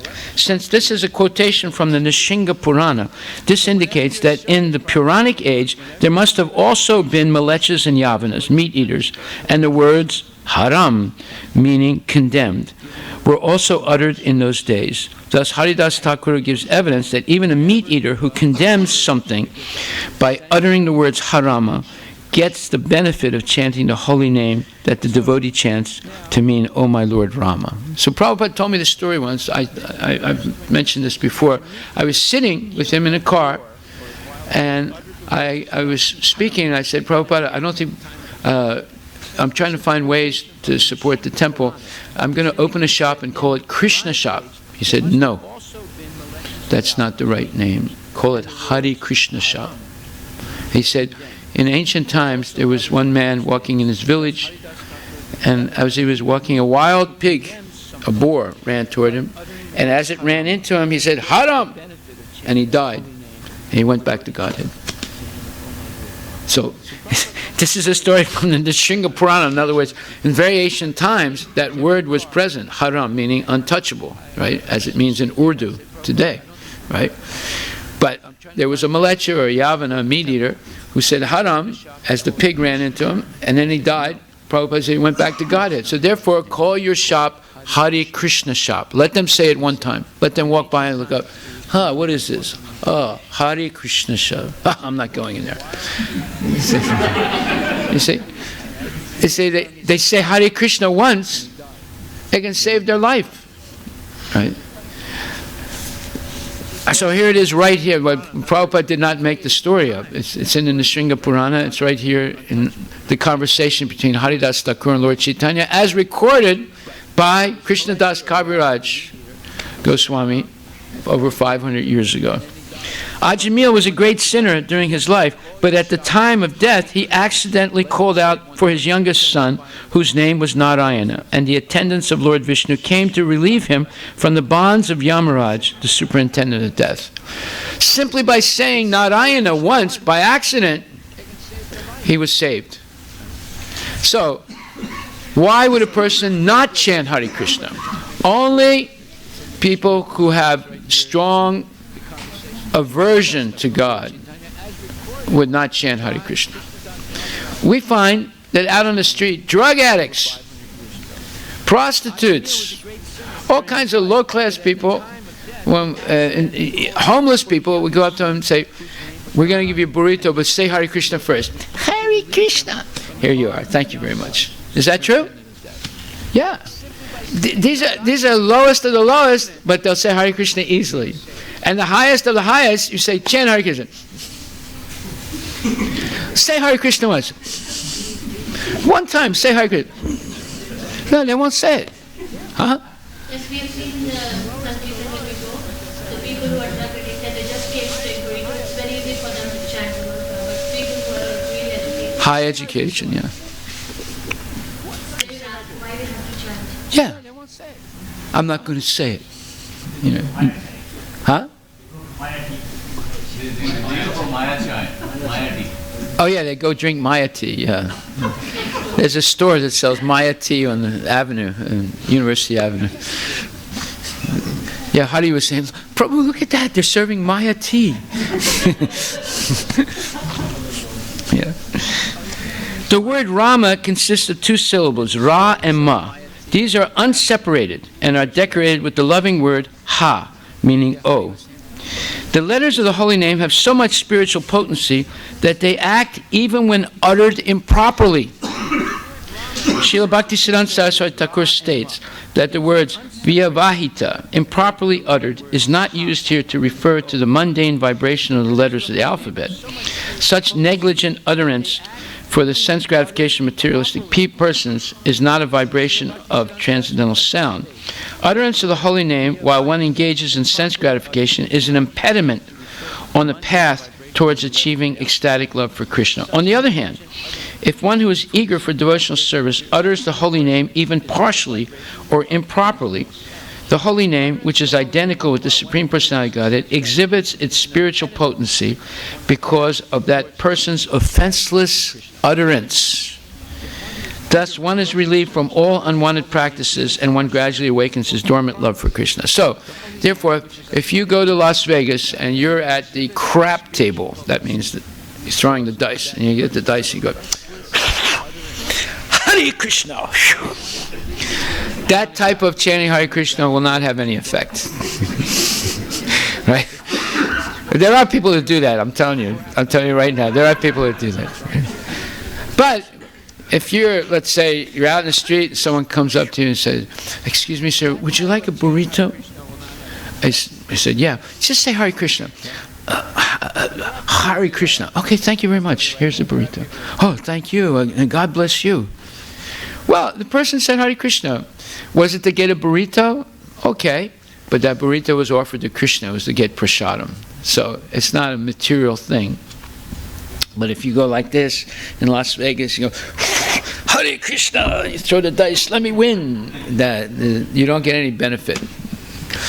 Well, let's say you'll get a benefit, but way in the future, maybe 5 or 10 lifetimes in the future, because it's held back until you stop that offensive type of chanting. So now, he says, if a devotee once utters the holy name of the Lord, or if it penetrates his mind or enters his ear, which is the channel of oral reception, that holy name will certainly deliver him from material bondage, whether vibrated properly or improperly, with correct or incorrect grammar, or properly joined or vibrated in separate parts. O Brahmana, the potency of the holy name is therefore certainly great. However, if one uses the vibration of the holy name for the benefit of the material body, for material wealth and followers, or under the influence of greed or atheism, in other words, if one utters the name with offenses, such chanting will not produce the desired result very soon. Therefore, one should diligently avoid offenses in the chanting of the holy name of the Lord. So now, why am I going through all this? You say, well, wait a minute, let's get through this second verse here of the Chaitanya Siksastakam. Why are you going through all that? Because it says there are no hard and fast rules. That's what this verse says. There are no hard and fast rules. And Krishna has given us many names, not just Hare Krishna, Govinda, Rama, Narayana, and so forth. So therefore, this is pertinent to this verse, this story of Haridas Thakur, and all the information that's given here. There's a verse from the Padma Purana that's included in Hari Bhakti Vilasa by Sanatana Goswami. Therein, Srila Sanatana Goswami gives the following explanation. So it's a long Sanskrit paragraph. This means that if one somehow or other hears, utters, or remembers the holy name, or if it catches his mind while coming near his ears, that holy name, even if vibrated in separate words, will act An example of such separation is given as follows. Yadva yadyapi halam riktam iti adya ukto hakara rikaraya ritya hariti namaste eva. So it says, suppose one is using two words, halam, riktam. Now the syllable ha in the word halam and the syllable ri in riktam are separately pronounced, but nevertheless the holy name will act because one somehow or other utters the word hari, halam, and riktam. So you take the ha from halam and the ri from riktam and you get hari. Even though they're not together, but they're in the same paragraph, you get the benefit of saying hari. What do you think about that? So, you know, in India, there was this one song, I forget the song now, but you probably know it. There was a whole line of gibberish, meaningless words, you know, something like that, in Hindi, right? But everyone knows it. It's a ridiculous song, you know. Anybody can, does it ring a bell to anyone? It's a ridiculous song where there's just words that don't mean anything, but they sort of rhyme or something like that, right? And it became very famous, and it became a famous song, and everyone would be singing it, you know, even though they knew that it was nonsense. It didn't mean anything, you know.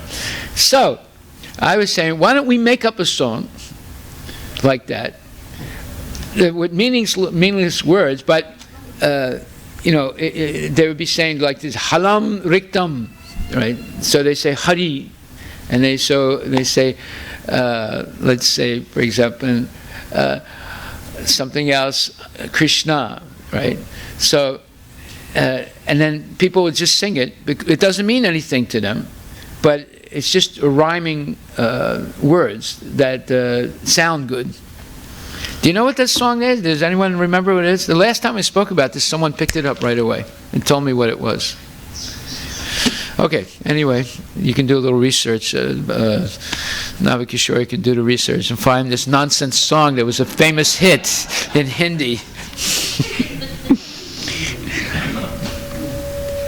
So, it says, now the syllable ha in the word halam and the syllable ri in riktam are separately pronounced, but nevertheless, the holy name will act because one somehow or other utters the word hari. Similarly, in the word Raja Mahisi, the syllables ra and ma appear in two separate words, but because they somehow or other appear together, the holy name Rama will act provided there are no offenses.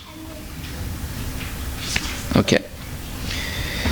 The holy name has so much spiritual potency that it can deliver one from all sinful reactions and material entanglements. But utterance of the holy name will not be very soon fruitful if done to facilitate sinning. The holy name is so powerful that it must act, but when one utters the holy name with offenses, its action will be delayed, not immediate. Although in favorable circumstances, the holy names of the Lord act very quickly. So when you commit offenses, even when you're chanting Hare Krishna, if you commit offenses, you don't get the benefit of chanting right away. You'll get it way down the line in the future. It could be in other lifetimes, right, because of the offenses. But if you say the name even once, sincerely, it can eradicate all your sins. So this girl that I was watching in this very narrow hallway in Prabhupada's house in Vrindavan, she was chanting very intensely. Her eyes were closed. She was oblivious to anybody around her, and there were a lot of people walking by. She was oblivious. She was just going, Hare Krishna, Krishna Krishna, Hare Hare, Hare Ram, Ram Ram, Hare Hare, Hare Krishna, Krishna Krishna, Hare Hare, Hare Ram, Ram Ram, Hare Hare, Hare Krishna, Krishna Krishna, Hare Hare, Hare Ram, Ram Ram, Hare. And she was meditating on hearing the name, right?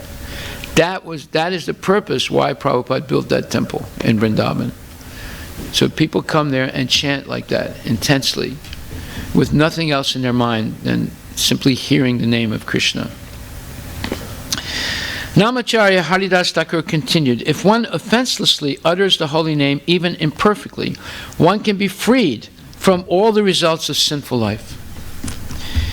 O reservoir of all good qualities, just worship Sri Krishna, the purifier of all purifiers, the most exalted of the personalities, worshipped by choice poetry. Worship him with a faithful, unflinching mind, without duplicity, and in a highly elevated manner. Thus worship the Lord, whose name is like the sun. For just as a slight appearance of the sun dissipates the darkness of night, so a slight appearance of the holy name of Krishna can drive away all the darkness of ignorance that arises in the heart due to greatly sinful activities performed in previous lives. This is a verse found in Bhakti Rasamrita Sindhu by Rupa Goswami. Even a faint light from the holy name of the Lord can eradicate all the reactions of sinful life. This is called Namabhasa. While dying, Ajamil chanted the holy name of the Lord, intending to call his son Narayana. Nevertheless, he attained the spiritual world. What then to speak of those who chant the holy name with faith and reverence? My God, that's the second time he mentioned that. In 2 pages, he mentioned this verse twice. Therefore, the story of Ajamil is very important. Because of even the faintest rays of the effulgence of the Lord's holy name, one can attain liberation. We can see this in all the revealed scriptures. The evidence appears in the story of Ajamil in Srimad Bhagavatam. It's the third time he's referring to Ajamil in 2 pages. So, when we sit down together, we should chant very intensely, meditating on the holy name, and closing everything out of our mind, and pray to the Lord, please let me say this name of yours at least once in my life, sincerely, and only for your pleasure. We should actually be chanting for the pleasure of the Lord. The Lord has ears, right? So the chanting should be done sweetly, so it's pleasing to the ears of the Lord. We're not chanting for ourselves, we're chanting to please the Lord. Hare Krishna, Krishna Krishna, Hare Hare, Hare Rama, Rama Rama. We do not realize the power of the holy name of Krishna. We just don't realize it. If we did, we would be venerating it with the utmost respect, and we'd be so happy that Srila Prabhupada and Lord Chaitanya and Nityananda brought this to us. As Lord Chaitanya Mahaprabhu heard this from Haridas Thakur, the happiness within his heart increased, but as a matter of course, he still inquired further. On this earth there are many living entities, the Lord said, some moving and some not moving. What will happen to the trees, the plants, the insects, and other living entities? How will they be delivered from material bondage? So the Lord's not only interested in the Yavanas, people who are against Vedic culture. He's interested in trees, the insects, the reptiles, the snakes, the lions, the tigers, the elephants, the plants. He's interested in all living entities. Jesus was interested in those people who accepted him as the Son of God. Lord Chaitanya is interested in all living entities, whether they accept him or not. You see. Therefore, there's a purport in the Chaitanya Charitamrita where Prabhupada explains that Haridas Thakur was hundreds and thousands of times more merciful than Jesus Christ, and so was Vasudev Datta. They were willing to anonymously accept the sins of everyone in the whole universe so that they could be liberated and go back to Godhead, and they themselves would accept all those sinful actions and suffer forever in hell. So Jesus was only interested in those people who accepted him as the Son of God. Vasudev Datta said, indiscriminately, I'll accept the sins of everyone. Please, you let them go back to Godhead, and I'll accept the suffering forever for their sins. Very interesting. Haridas Thakur replied, my dear Lord, the deliverance of all moving and non-moving living entities takes place only by your mercy. You have already granted this mercy and delivered them. You have loudly chanted the Hare Krishna mantra, and everyone moving or not moving has benefited by hearing it. Yeah, Lord Chaitanya liberated the saptala trees in South India. He went through the Jharikanda forest and he chanted Hare Krishna, and the tigers and the lions and the deer and the snakes and the rabbits, they all started chanting. We don't have that power, but he had that power. He liberated them all. They were not even human beings. See? My Lord, the moving entities who have heard your loud Sankirtan have already been delivered from bondage to the material world.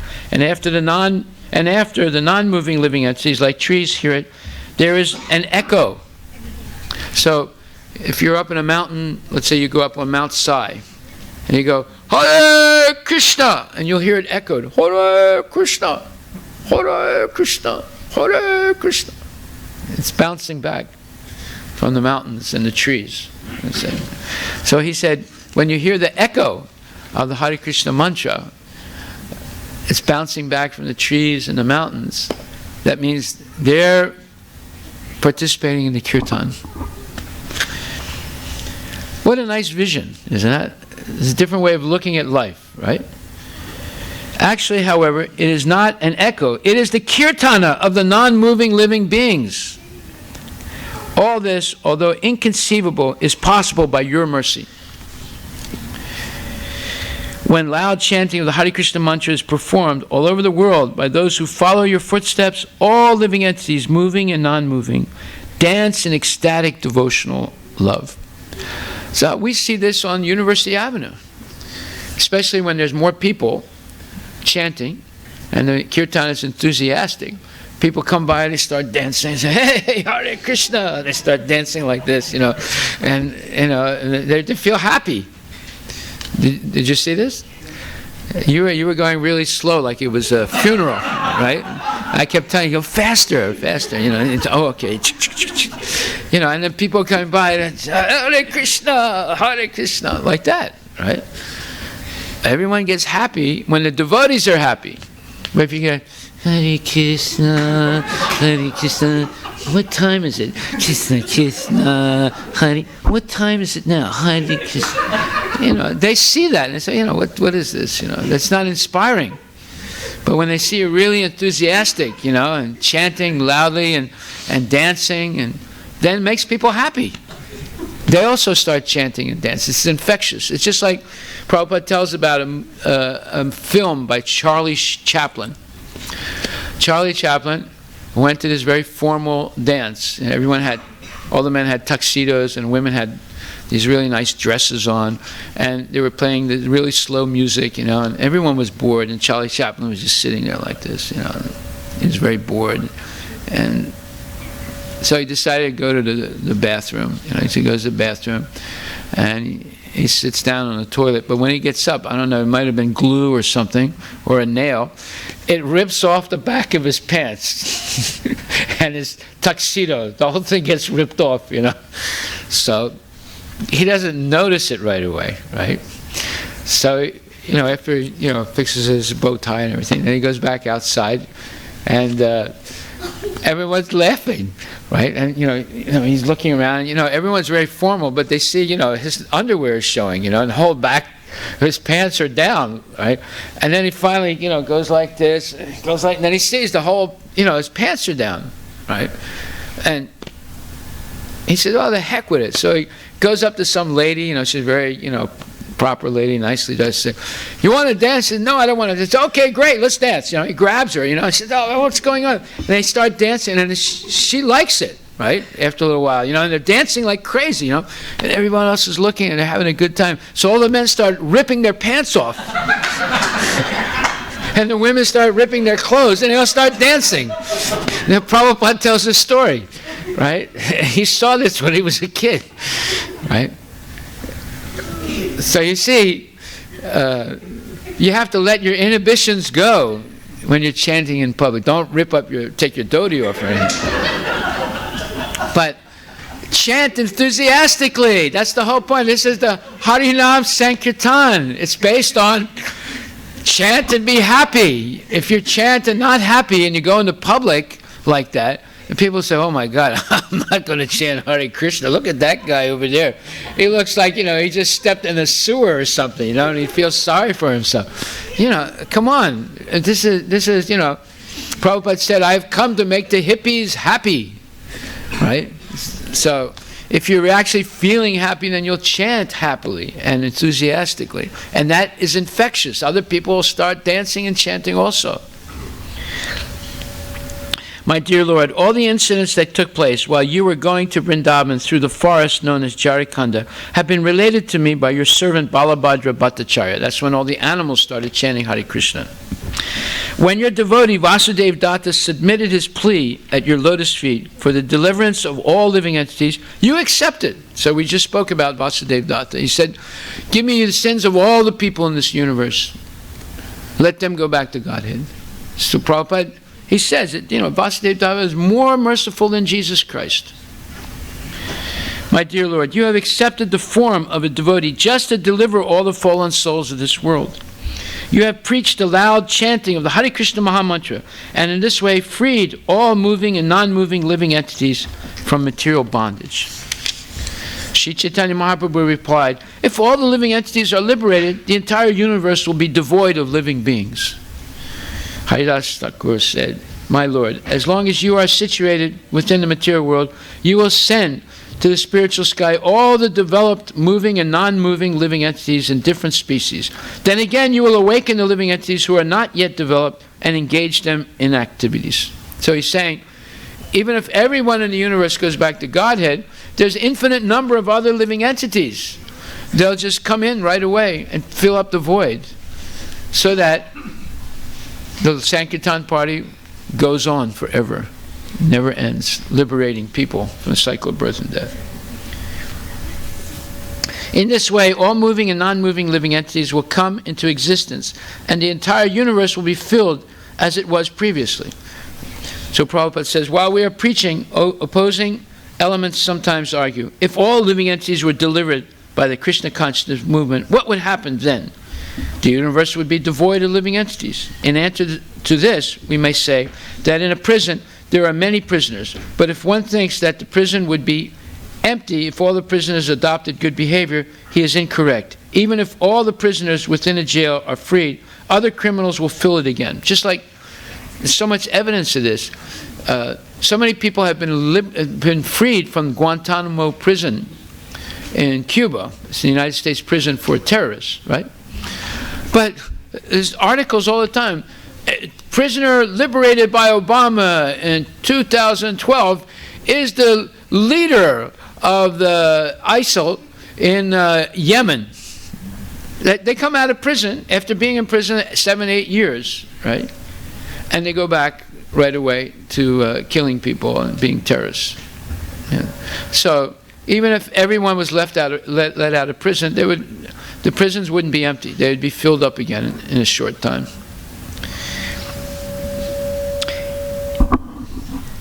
Even if all the prisoners within a jail are freed, other criminals will fill it again. A prison will never be vacant, for there are many prospective criminals who will fill the prison cells, even if the present criminals are freed by the government. As confirmed in the Bhagavad Gita 13:22, Karanam gunasangasya sadasad yoni janmasu. Because of the living entity's association with material nature, he meets with good and evil among various species.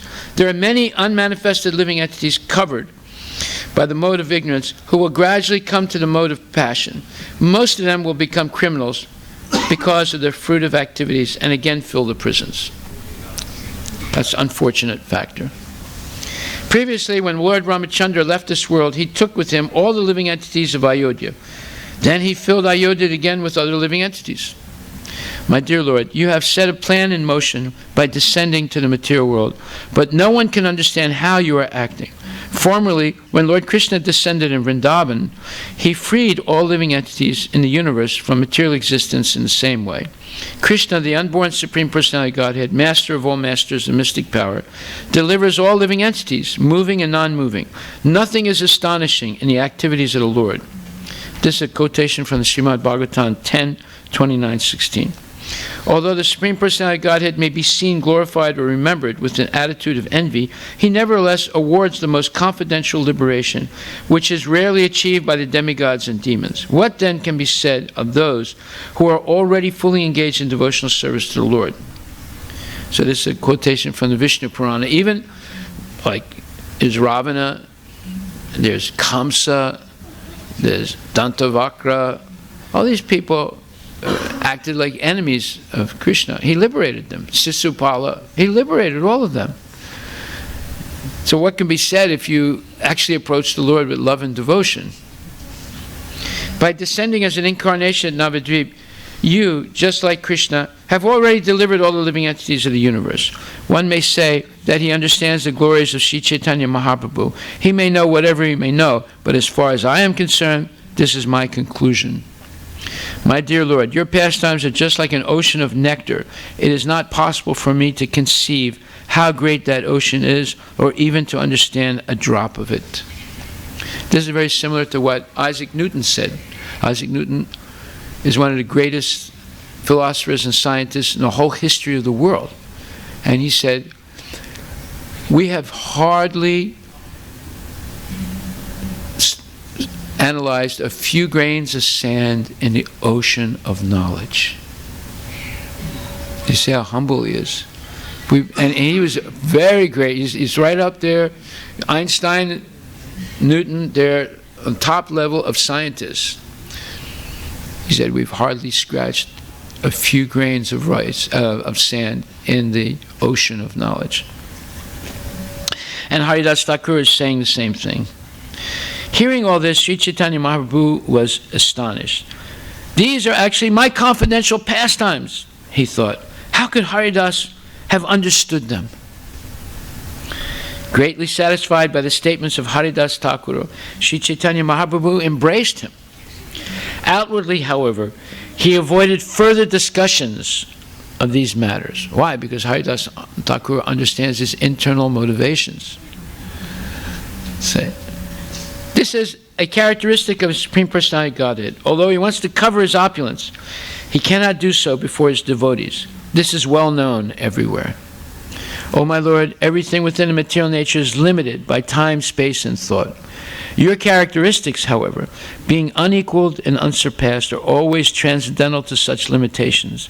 You sometimes cover such characteristics by your own energy, but nevertheless your unalloyed devotees are always able to see you under all circumstances. This is a verse from the Sotra Ratna of Yamunacharya. See, there again. Yamunacharya is an Alvar, right? Lord Chaitanya, Krishnadas Kaviraj is quoting him. Haridas Thakur is quoting him. Prabhupada is quoting Yamunacharya. Prabhupada is quoting Kalushakar, King Kalushakar, another Alvar who is a king, right? What does that say? What should be the conclusion? These are all Sri Vaishnavas, right? What's the conclusion? They're all pure devotees of Krishna.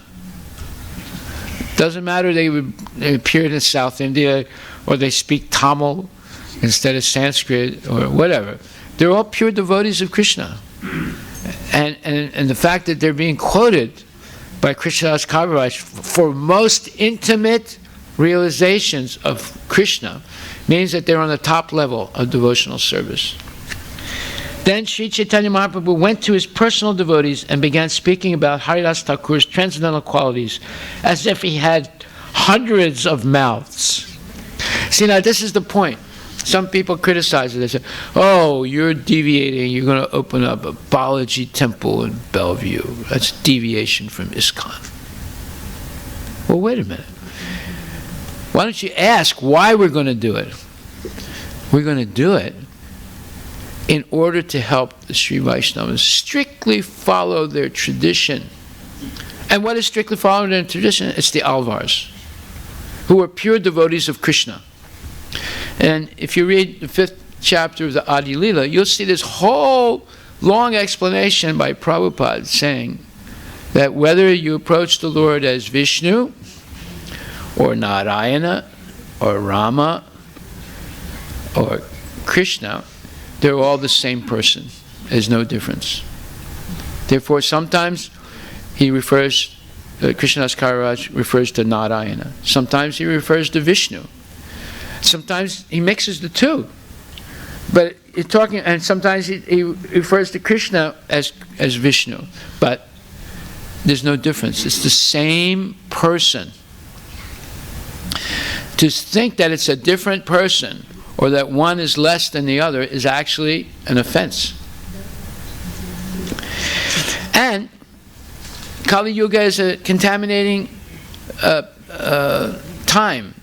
Everything becomes contaminated. Even Krishna consciousness was contaminated. Therefore, Krishna chose Arjuna to revive the parampara 5,000 years ago. Evam parampara praptam imam rajasayo vidu sakalena hanahata yoga nasta parantapa nasta. It became broken. The disciplic succession is broken. Therefore, he chose Arjuna to revive the disciplic succession. Then, Bhaktivinoda Thakur, just a few hundred years after the disappearance of Lord Chaitanya, Vaishnavism had become corrupted. He had to clean it up again and revive it and set it on a course to spread it all over the world. It had become a laughing stock. People looked at Vaishnavas as low-class people in Bengal. But he reestablished the respectability and the correct understanding of it. See? The same thing has happened. Many traditions, Vaishnava traditions, have become infiltrated with mundane concepts.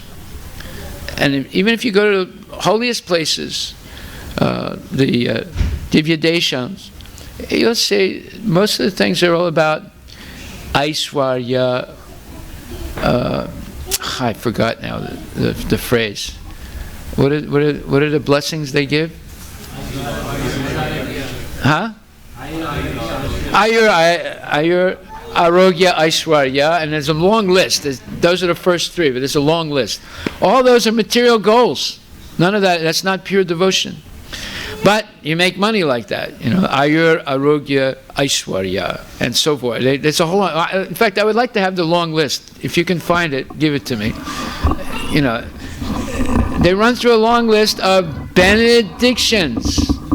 Just like once Lord Chaitanya and Lord Nityananda were walking through a village, and Lord Chaitanya said, "There's a Brahmana that lives in this village." And Lord Nityananda said, "Oh, wonderful. Let's go and pay our respects to the Brahmana." Because the Lord, Namo Brahmanya Devaya Go Brahmana Hitayacha, he loves Brahmanas because they are the pallbearers, or they are the bearers of spiritual knowledge. So they went to see a Brahmana and they gave their obeisances to the Brahmana, and the Brahmana was very pleased to see them. And he said, "Oh, my dear sons, I bless you. You're young and beautiful young men. I bless you to have beautiful wives and many children." So Lord Nityananda looked at Lord Chaitanya looked at him. So the Brahmana said, "And I'm going to go get you some Amrita right now. You just wait here." So he went to some back room of his house. So Lord Chaitanya said, "That didn't sound like a benediction. That sounded like a curse." And Lord Nityananda said, yeah, I think you're right, he said. And then Lord Chaitanya, what's this Amrita that he's going to bring? Well, he said, whenever they use the word Amrita in Bengal, they're talking about liquor. He said, "What? He's going to bring some liquor?" Said, well, that's what they refer to by Amrita. So Lord Chaitanya said, "You know what we're going to do?" He said, "Yeah." They both stood up and started running as fast as they could to the Ganges and jumped in the Ganges to purify themselves from the filth of a moment's association with that fallen Brahmana. True story. They felt contaminated that he would try and bless them in that way. Now someone would say, "Ooh, wait a minute, what's wrong with that?" Well, yeah, it's nice to have a nice wife and nice children and so forth, but that's not a real blessing. That's like Ayur, Arogya, Aishwarya, Kamini, Bhagini, and so forth. That's not a blessing. A blessing is Krishna Astu Matir. May you always remember Krishna. That's a blessing. Ayur, Arogya, Aishwarya is not a blessing because those things entangle you to stay longer in the material world. You get attached to them and you don't want to leave this world. Okay?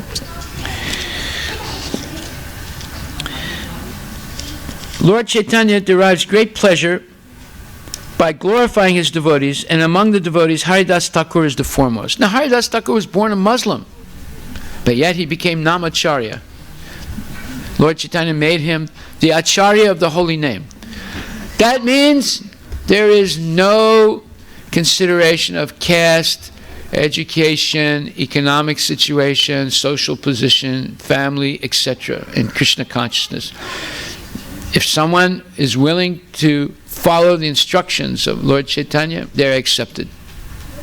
Haridas Thakur was a Muslim, born in a meat-eating family, but yet he became the foremost devotee of Lord Chaitanya, the foremost devotee.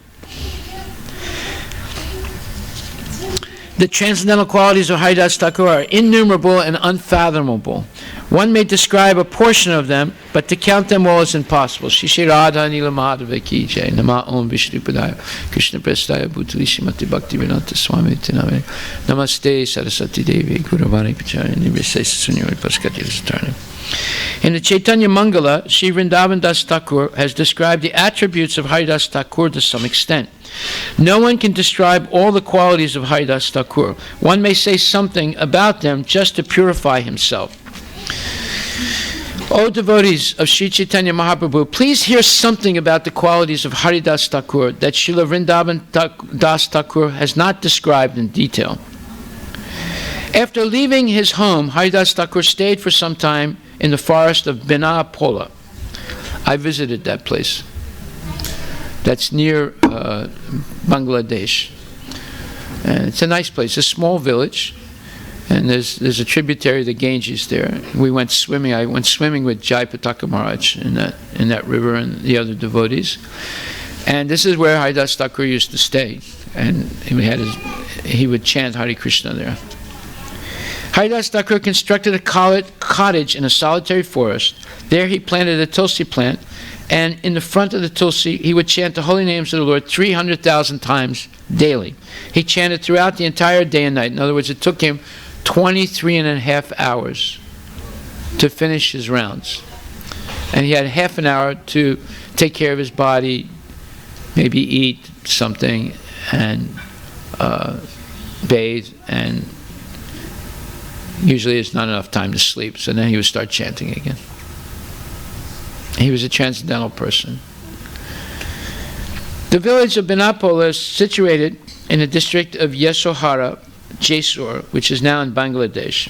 Benapola is near the Bangawan station, which is at the border of Bangladesh and may be reached by the Eastern Railway from Selda station in Calcutta. Haridas Thakur, being the Acharya of chanting the Hare Krishna Mahamantra, is called Namacharya Haridasa. From his personal example, we can understand that chanting of the Hare Krishna mantra and becoming highly elevated in Krishna consciousness is very simple. Without difficulty, one can sit down anywhere, especially on the bank of the Ganges, Yamuna, or any other sacred river, devise a sitting place or cottage, plant a tulsi tree, and before the tulsi chant the Hare Krishna Mahamantra undisturbed. Haridas Thakur used to chant the holy name on his beads 300,000 times daily, throughout the entire day. That's about over 100, close to 180 rounds a day. So how long does it take you to chant 16 rounds? 2 hours, right? That's 16. How many times does 16 go into 180? 12 times. Yeah.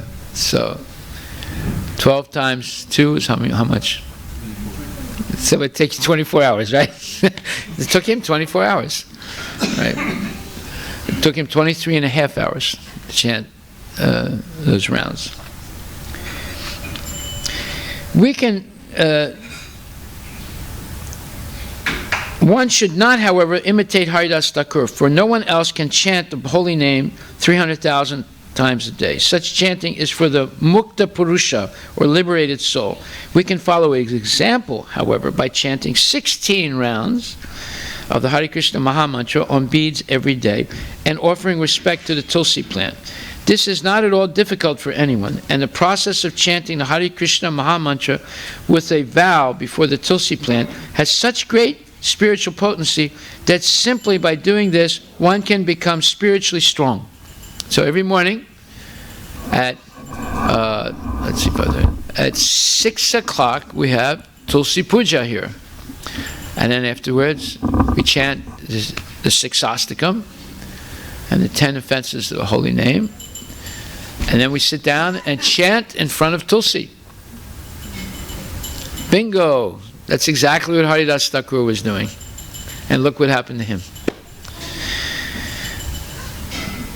This is not at all difficult for anyone, and the process of chanting Hare Krishna Mahamantra with a vow before the Tulsi plant has such great spiritual potency that simply by doing this one can become spiritually strong. Therefore, we request the members of the Hare Krishna movement to follow Haridas Thakur's example rigidly.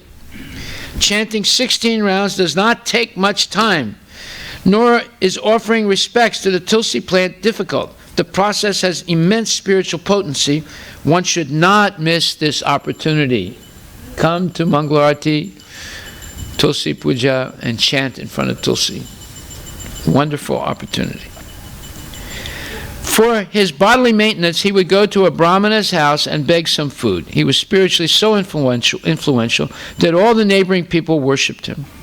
In the days of Haridas Thakur, all the Brahmanas worshipped Narayana in the form of the Salagram Sila. Therefore, begging from a Brahmana's house meant taking Krishna Prasadam, which is transcendental, or nirguna. If we take food from the houses of others, such as karmis, we shall have to share the qualities of those from whom we take alms.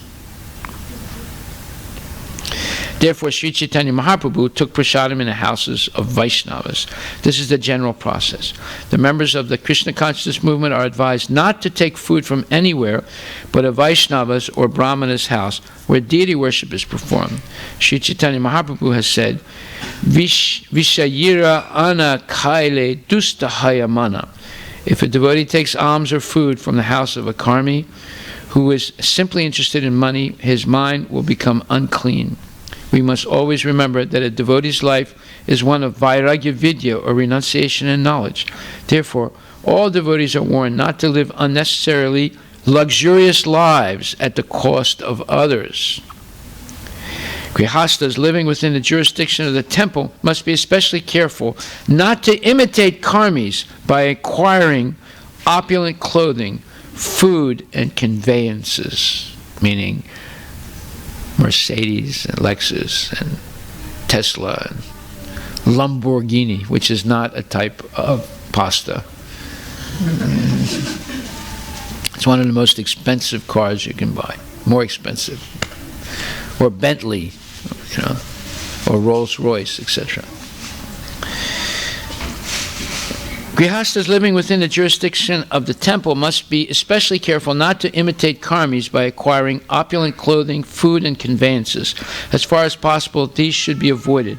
A member of the temple, whether Grihasta, Brahmachari, or Sannyasi, must practice a life of renunciation, following in the footsteps of Haridas Thakur and the 6 Goswamis. Otherwise, because Maya is very strong, at any time one may become a victim of Maya and fall down from spiritual life. Interesting. A landholder named Ramachandra Khan was the zamindar of that district. He was envious of Vaishnavas and was therefore a great atheist. Unable to tolerate that such respect was being offered to Haridas Thakur, Ramachandra Khan planned in various ways to dishonor him. By no means could he find any fault in the character of Haridas Thakur. Therefore, he called for local prostitutes and began a plan to discredit His Holiness Haridas Thakur. This is typical of atheistic men, but even among so-called religionists, sadhus, mendicants, sannyasis, and brahmacharis, there are many enemies of the Krishna consciousness movement who always try to find faults in it, not considering that the movement is spreading automatically by the grace of Lord Sri Chaitanya Mahaprabhu, who wanted it spread all over the world, in every town and village. We are trying to fulfill the Lord's desire, and our attempt has become fairly successful, but the enemies of this movement unnecessarily try to find faults in it, exactly like the old rascal Ramachandra Khan, who opposed Haridas Thakur. Ramachandra Khan said to the prostitutes, "There is a mendicant named Haridas Thakur. All of you devise a way to deviate him from his vows of austerity." Devotional service is the path of Vairagya Vidya, renunciation and knowledge. Haridas Thakur was following this path, but Ramachandra Khan planned to induce him to break his vows. Renunciation means renunciation of sensual pleasure, especially the pleasure of sex. Therefore, a brahmachari, sannyasi, or vanaprastha is strictly prohibited from having relationships with women. Haridas Thakur was strictly renounced, and thus Ramachandra Khan called for prostitutes because prostitutes know how to break a man's vow of celibacy by their feminine influence and thus pollute a mendicant or a person engaged in devotional life. It was impossible for Ramachandra Khan to induce any other women to break Haridas Thakur's vow, and therefore he called for prostitutes. Free mingling with women has never been possible in India, but for one who wanted to associate with society girls, there were available in a district of prostitutes. There were prostitutes in human society even in Lord Krishna's time, for it is said that the prostitutes of Dwarka city came forth to receive the Lord. Although they were prostitutes, they were also devotees of Krishna. Therefore it said it's the oldest profession in the world. Among the prostitutes, one attractive young girl was selected. "I shall attract the mind of Haridas Thakur," she promised, "within 3 days." Ramachandra Khan said to the prostitute, "My constable will go with you so that as soon as he sees you with Haridas Thakur, immediately he will arrest him and bring both of you to me." The girl replied, "First let me have union with him once. Then the second time I shall take your constable with me to arrest him." At night, the girl, after dressing herself most attractively, went to the cottage of Haridas Thakur with great jubilation. After offering obeisances to the tulsi plant, she went to the door of Haridas Thakur, offered him obeisances, and stood there. Exposing part of her body to his view, she sat down on the threshold of the door and spoke to him in very sweet words. "My dear Thakura, O great preacher, great devotee, you are so beautifully built, and your youth is just beginning. Who is the woman who could control her mind after seeing you? I am eager to be united with you. My mind is greedy for this. If I don't obtain you, I shall not be able to keep my body and soul together." Haridas Thakur replied, "I shall accept you without fail, but you will have to wait until I have finished chanting my regular rounds on my beads. Until that time, please sit and listen to the chanting of the holy name. As soon as I am finished, I shall fulfill your desire." Hearing this, the girl remained sitting there while Haridas Thakur chanted on his beads until the light of morning appeared. When she saw that it was morning, she stood up and left. Coming before Ramachandra Khan, she informed him of all the news. "Today Haridas Thakur has promised to enjoy with me. Tomorrow certainly I shall have union with him." The next night, when the prostitute came again, Haridas Thakur gave her many assurances. "Last night you were disappointed. Please excuse my offense. I shall certainly accept you. Please sit down and hear the chanting of the Hare Krishna Maha Mantra until my regular chanting is finished. Then your desire will surely be fulfilled." After offering her obeisances to the tulsi plant and Haridas Thakur, she sat down at the door. Hearing Haridas Thakur chanting the Hare Krishna mantra, she also chanted, "O my Lord Krishna, O my Lord Hari, O my Lord Hari." Herein one can clearly see how a Vaishnava delivers a fallen soul by a transcendental trick. The girl came to pollute Haridas Thakur, but he took it as his duty to deliver her. As clearly demonstrated here, the process of deliverance is very simple. With faith and reverence, the girl associated with Haridas Thakur, who personally treated her material disease by chanting Hare Krishna Maha Mantra. Although she had an ulterior motive, somehow or other she got the association of a Vaishnava and satisfied him by occasionally chanting in imitation, "O my Lord Hari, O my Lord Hari." The conclusion is that associating with a Vaishnava, chanting the holy name of the Lord, and offering obeisances to the tulsi plant or a Vaishnava all lead one to become a transcendental devotee who is completely cleansed of all material contamination. So there was this one devotee in Amsterdam, Holland. His name was Amadas, and he would always chant Hare Krishna. Hare Krishna, Krishna Krishna, Hare Hare. He had this accent, his Dutch accent. Hare Rama, Rama Rama, Hare Hare. And he would chant all the time. And, you know, I mean, we didn't say he was crazy because he was chanting Hare Krishna. Let's say he was crazy for chanting Hare Krishna, right? But he was actually a strange person. So Amadas would always go out by himself in Amsterdam and loudly chant, walking down the streets and in the buses, you know, Hare Krishna, Krishna Krishna, Hare Hare, Hare Rama, Hare Rama. And he would look at people, right? And, you know, they were like freaked out by him, you know. So one day, Amadas did not come back to the temple at night. And then the next day he came back and he said, Hare Krishna, and then we'd say Krishna, like a little bit of spit would come out of his mouth, you know. And we said, well, Amma, where were you? He said, oh, I was preaching to the foreign people. He said, oh, that's good. You were preaching all night? Yes, all night I was preaching. Hare Krishna, Hare Krishna. Well, who were you preaching to, Amma? He said, oh, I was preaching in the special place where all the hippies go.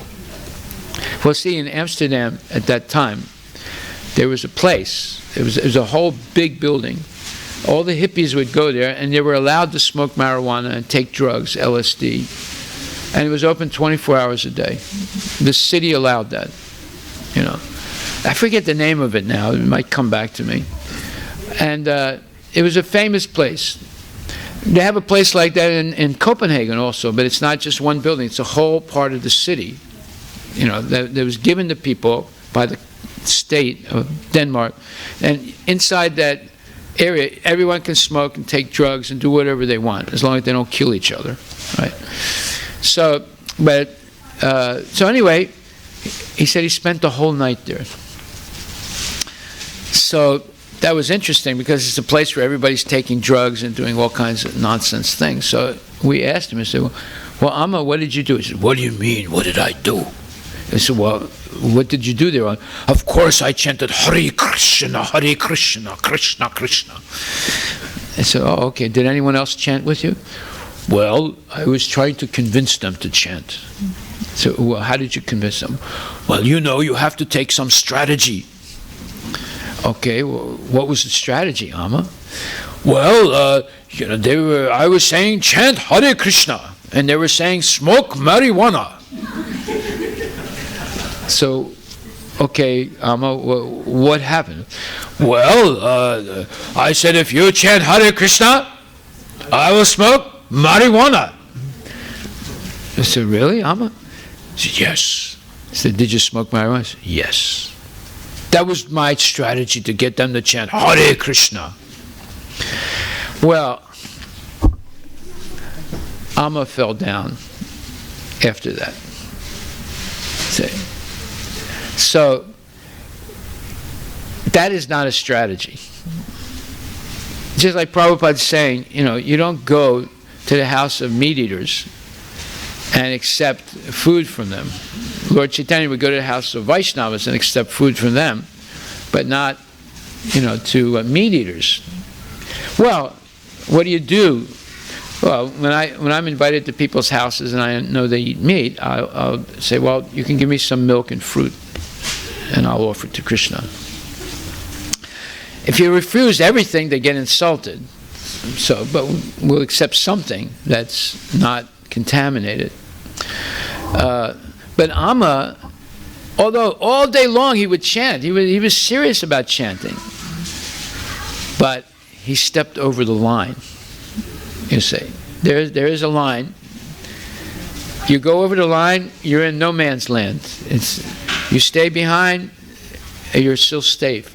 So he had no business staying overnight in a place where people are smoking and drinking and doing all kinds of illicit activities. In fact, one time I was with Prabhupada, and it was after a program. It was late at night, and we were trying to get a taxi, and there's no taxi available. So he and I were standing on a corner for about 20 minutes. This is in Paris. And invited Prabhupada to sit down. It was an outdoor cafe. And he looked at it and he said, "What is this place?" And I said, "Prabhupada, it's a cafe." He said, "What do they do in there?" I said, "Well, they drink coffee." He said, "Do they drink liquor also?" I said, "Yes." He looked at me, he gave me a very bad look. He said, "Guru cannot sit in such a place." He refused to sit down on a chair, even though he was tired. He said, "Guru cannot sit in such a place." And he refused. So, you have to understand, there is a line. We should not cross over that line, even if it's so-called in the name of preaching.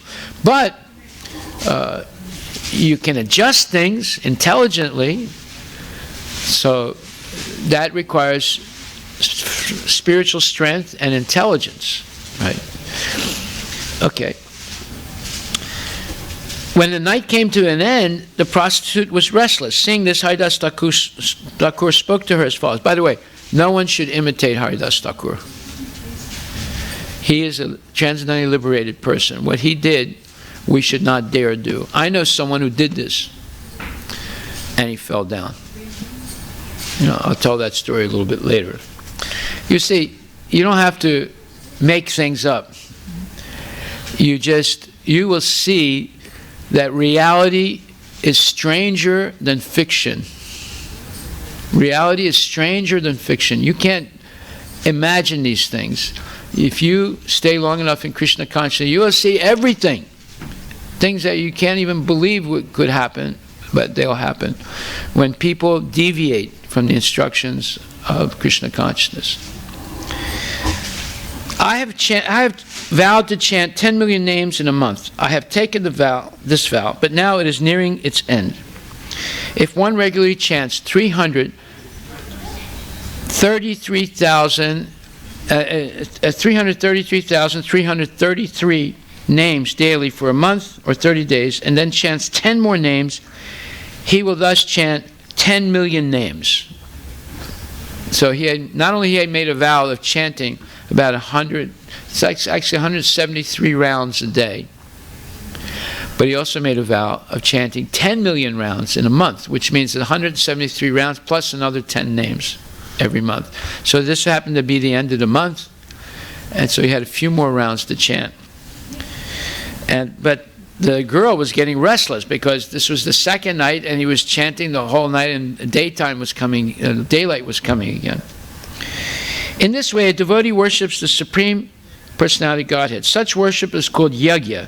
Yagyai sankirtana parer yajanti hi sumedasaha. Those whose intelligence is brilliant accept this Harinama yagya. Well, what do we do on the 1st of January? Harinam Mahayagya, right? Actually, Haridas was doing it every day.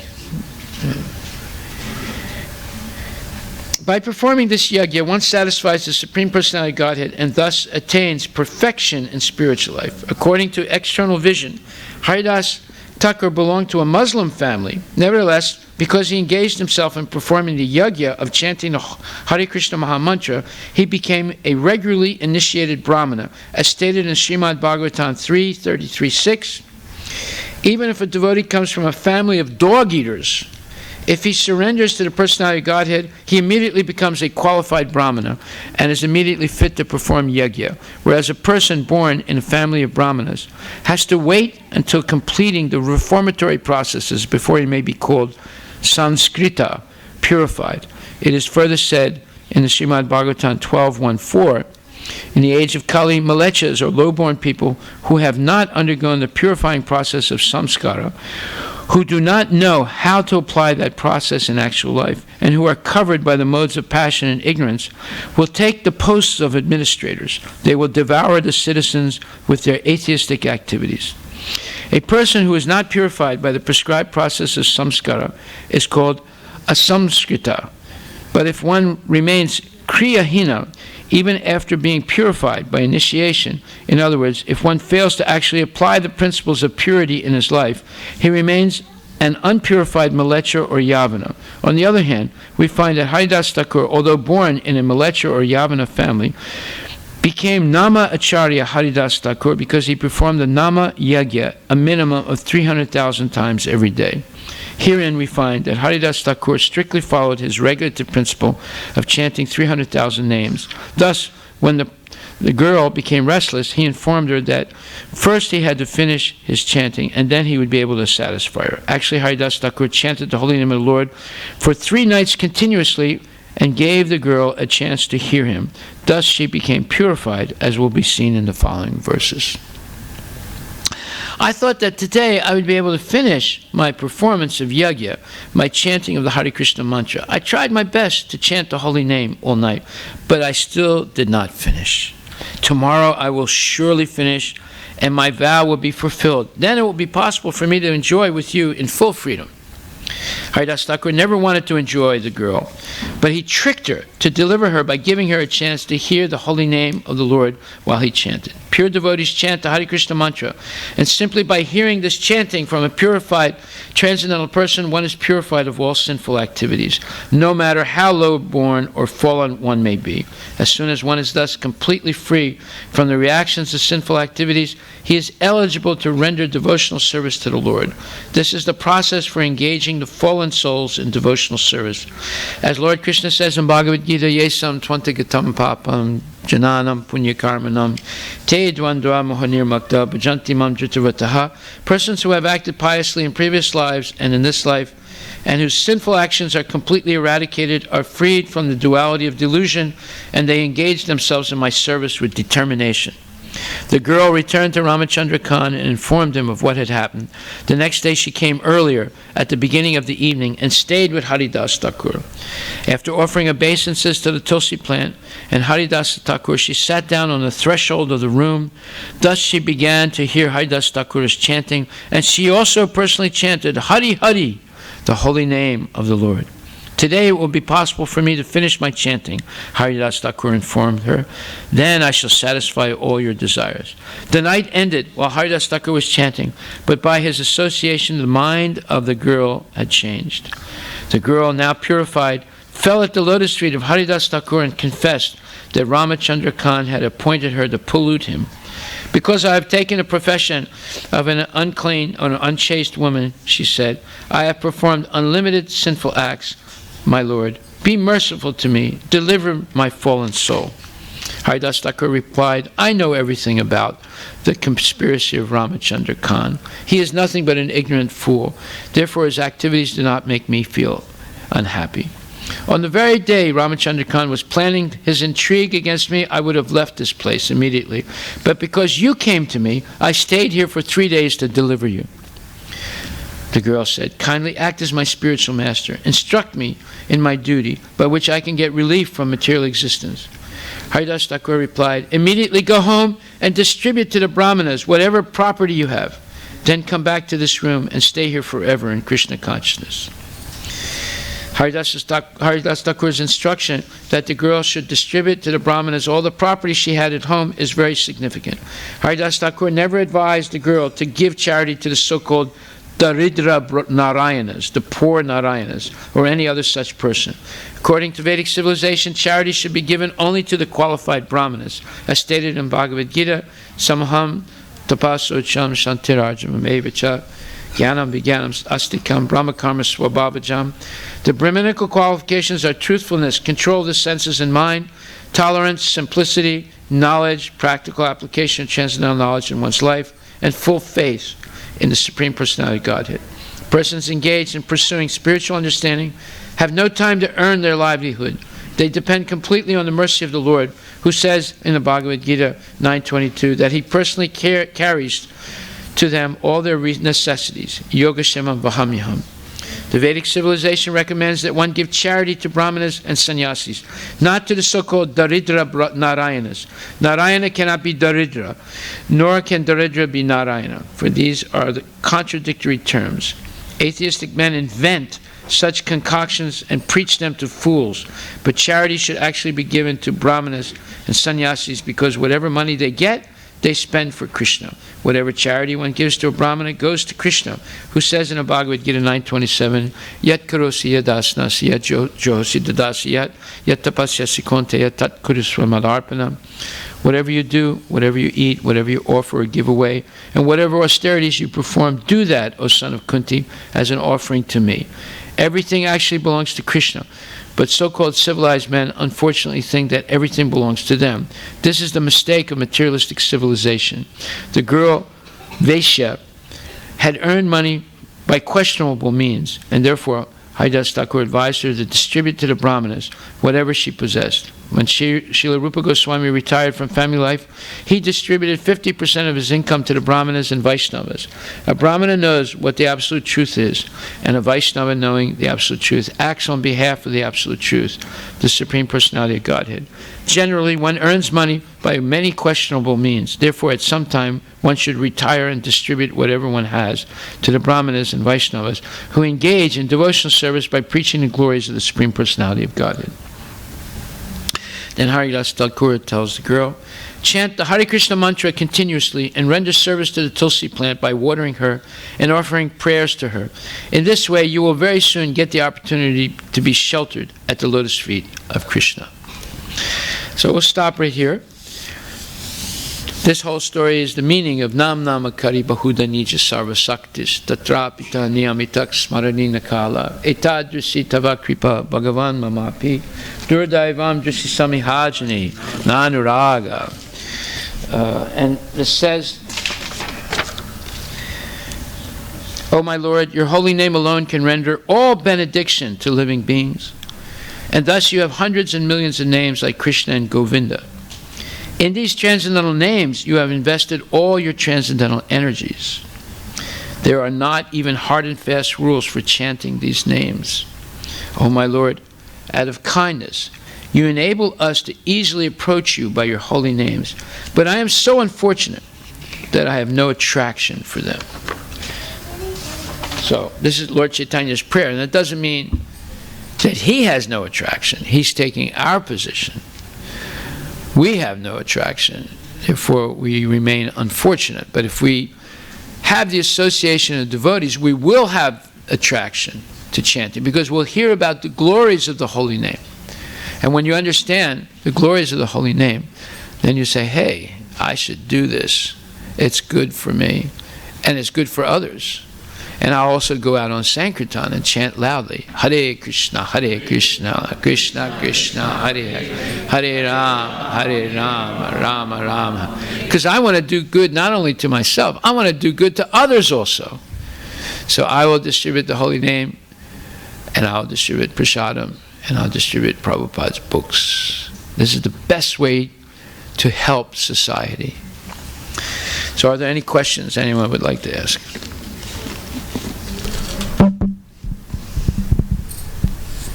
Hare Krishna Prabhuji, it's an excellent class, eye-opening class. I got inspiration that hearing chanting and Sankirtan, it should be spontaneous. And also that when you pointed out the fingers that since we are from India, so it's our duty. So I was just thinking that I'm always so busy about in my own world, little world, and always thinking, and never thought that we have to think for others, and in the literal sense, this is our duty. So thank you so much, Prabhuji, for the class. And Prabhuji, there are 2 online questions from Kritika Mataji. She's asking that in the morning lecture you said 2 stories, one of the Brahmin and another of Murari Gupta. The Brahmin was a staunch Rama Bhakta and became a staunch Krishna Bhakta after he met Mahaprabhu. Murari Gupta was unable to forget the sweet name of Rama. Of these 2, which is better? Lord Chaitanya glorified Murari Gupta. He said all devotees should be like him, completely dedicated to the Lord. He had developed this bhava for Lord Ram, and Lord Chaitanya did not say there was something wrong with it. He glorified him in front of all the devotees, that this is the right way to be, completely dedicated to the Lord. There's no difference between Lord Ram and Lord Krishna. So, Another question is, does it depend on the bhava of a person? Is it okay if we chant the Mahamantra and still be attached to Lord Rama and serve Lord Krishna? Yeah, because the name of Rama is in the Mahamantra, is it not? And there's nothing wrong with seeing Lord Rama when you say Hari Rama.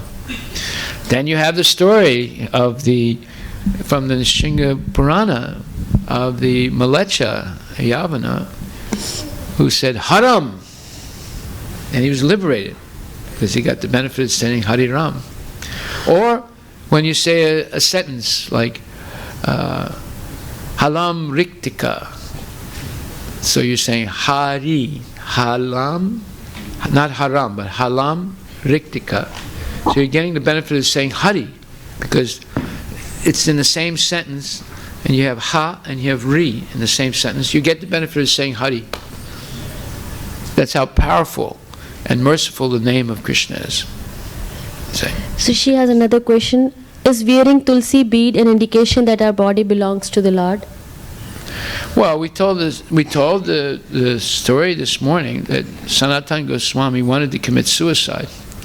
And Lord Chaitanya told him, you can't do it because I accepted you as my disciple. Now your body belongs to me. And there are many things I have to do through your body. So you don't have the right to commit suicide. So if you accept bona fide guru, your body doesn't belong to you anymore. It belongs to the guru. And therefore you can only act according to the guru's instructions. Just like one time King Janaka, he went to see his guru, Vasistha Muni, and I think it was Vasistha Muni, and he accepted an initiation from him. And as he was leaving, he had one foot in the stirrup of the saddle of his horse. He was ready to get up on the horse, and his guru said, "But Janaka," he said, "you have not given me any dakshin. When you accept initiation, you have to give dakshin." He said, "Oh, right, Guruji." He said, "I give you my whole kingdom. I give you everything." So he said, "You don't have to give me everything." He said, No, I give you everything." He said, "Okay." So then Janaka just remained like that, one foot in the stirrup and his hand on the saddle. It didn't move. So it looked a little strange. So Vasistha Muni said, "Janaka," he said, "are you going to leave?" He said, "No." He said, "Why not?" So I gave you everything, including myself. Now I cannot move unless you order me. You see? That's the meaning of initiation. That's the meaning of you recognize the ownership of the Lord, and the representative of the Lord is your guru. So you cannot move or do anything unless the guru gives you permission. So, okay. Thank you, Prabhuji. Yeah. Thank you so much.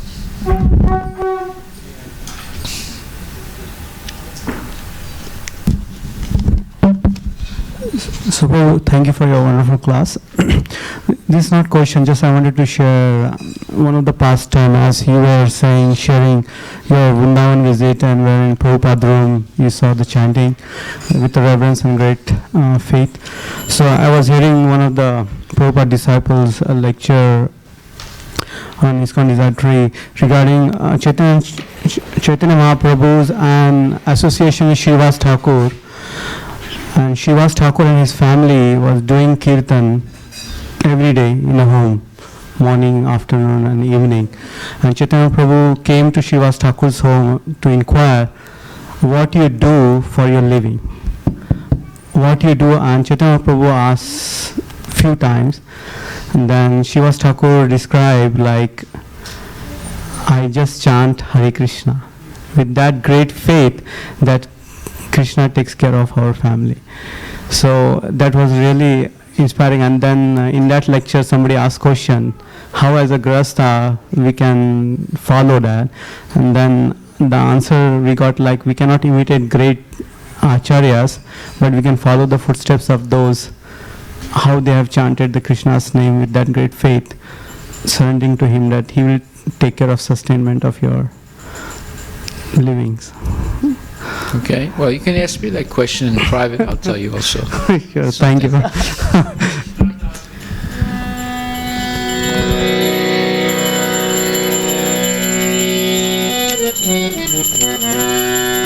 Yamuna.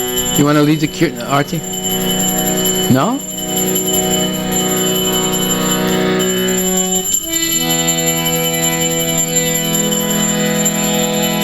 Jayo Jaya Gora Chande Arati Ke Soba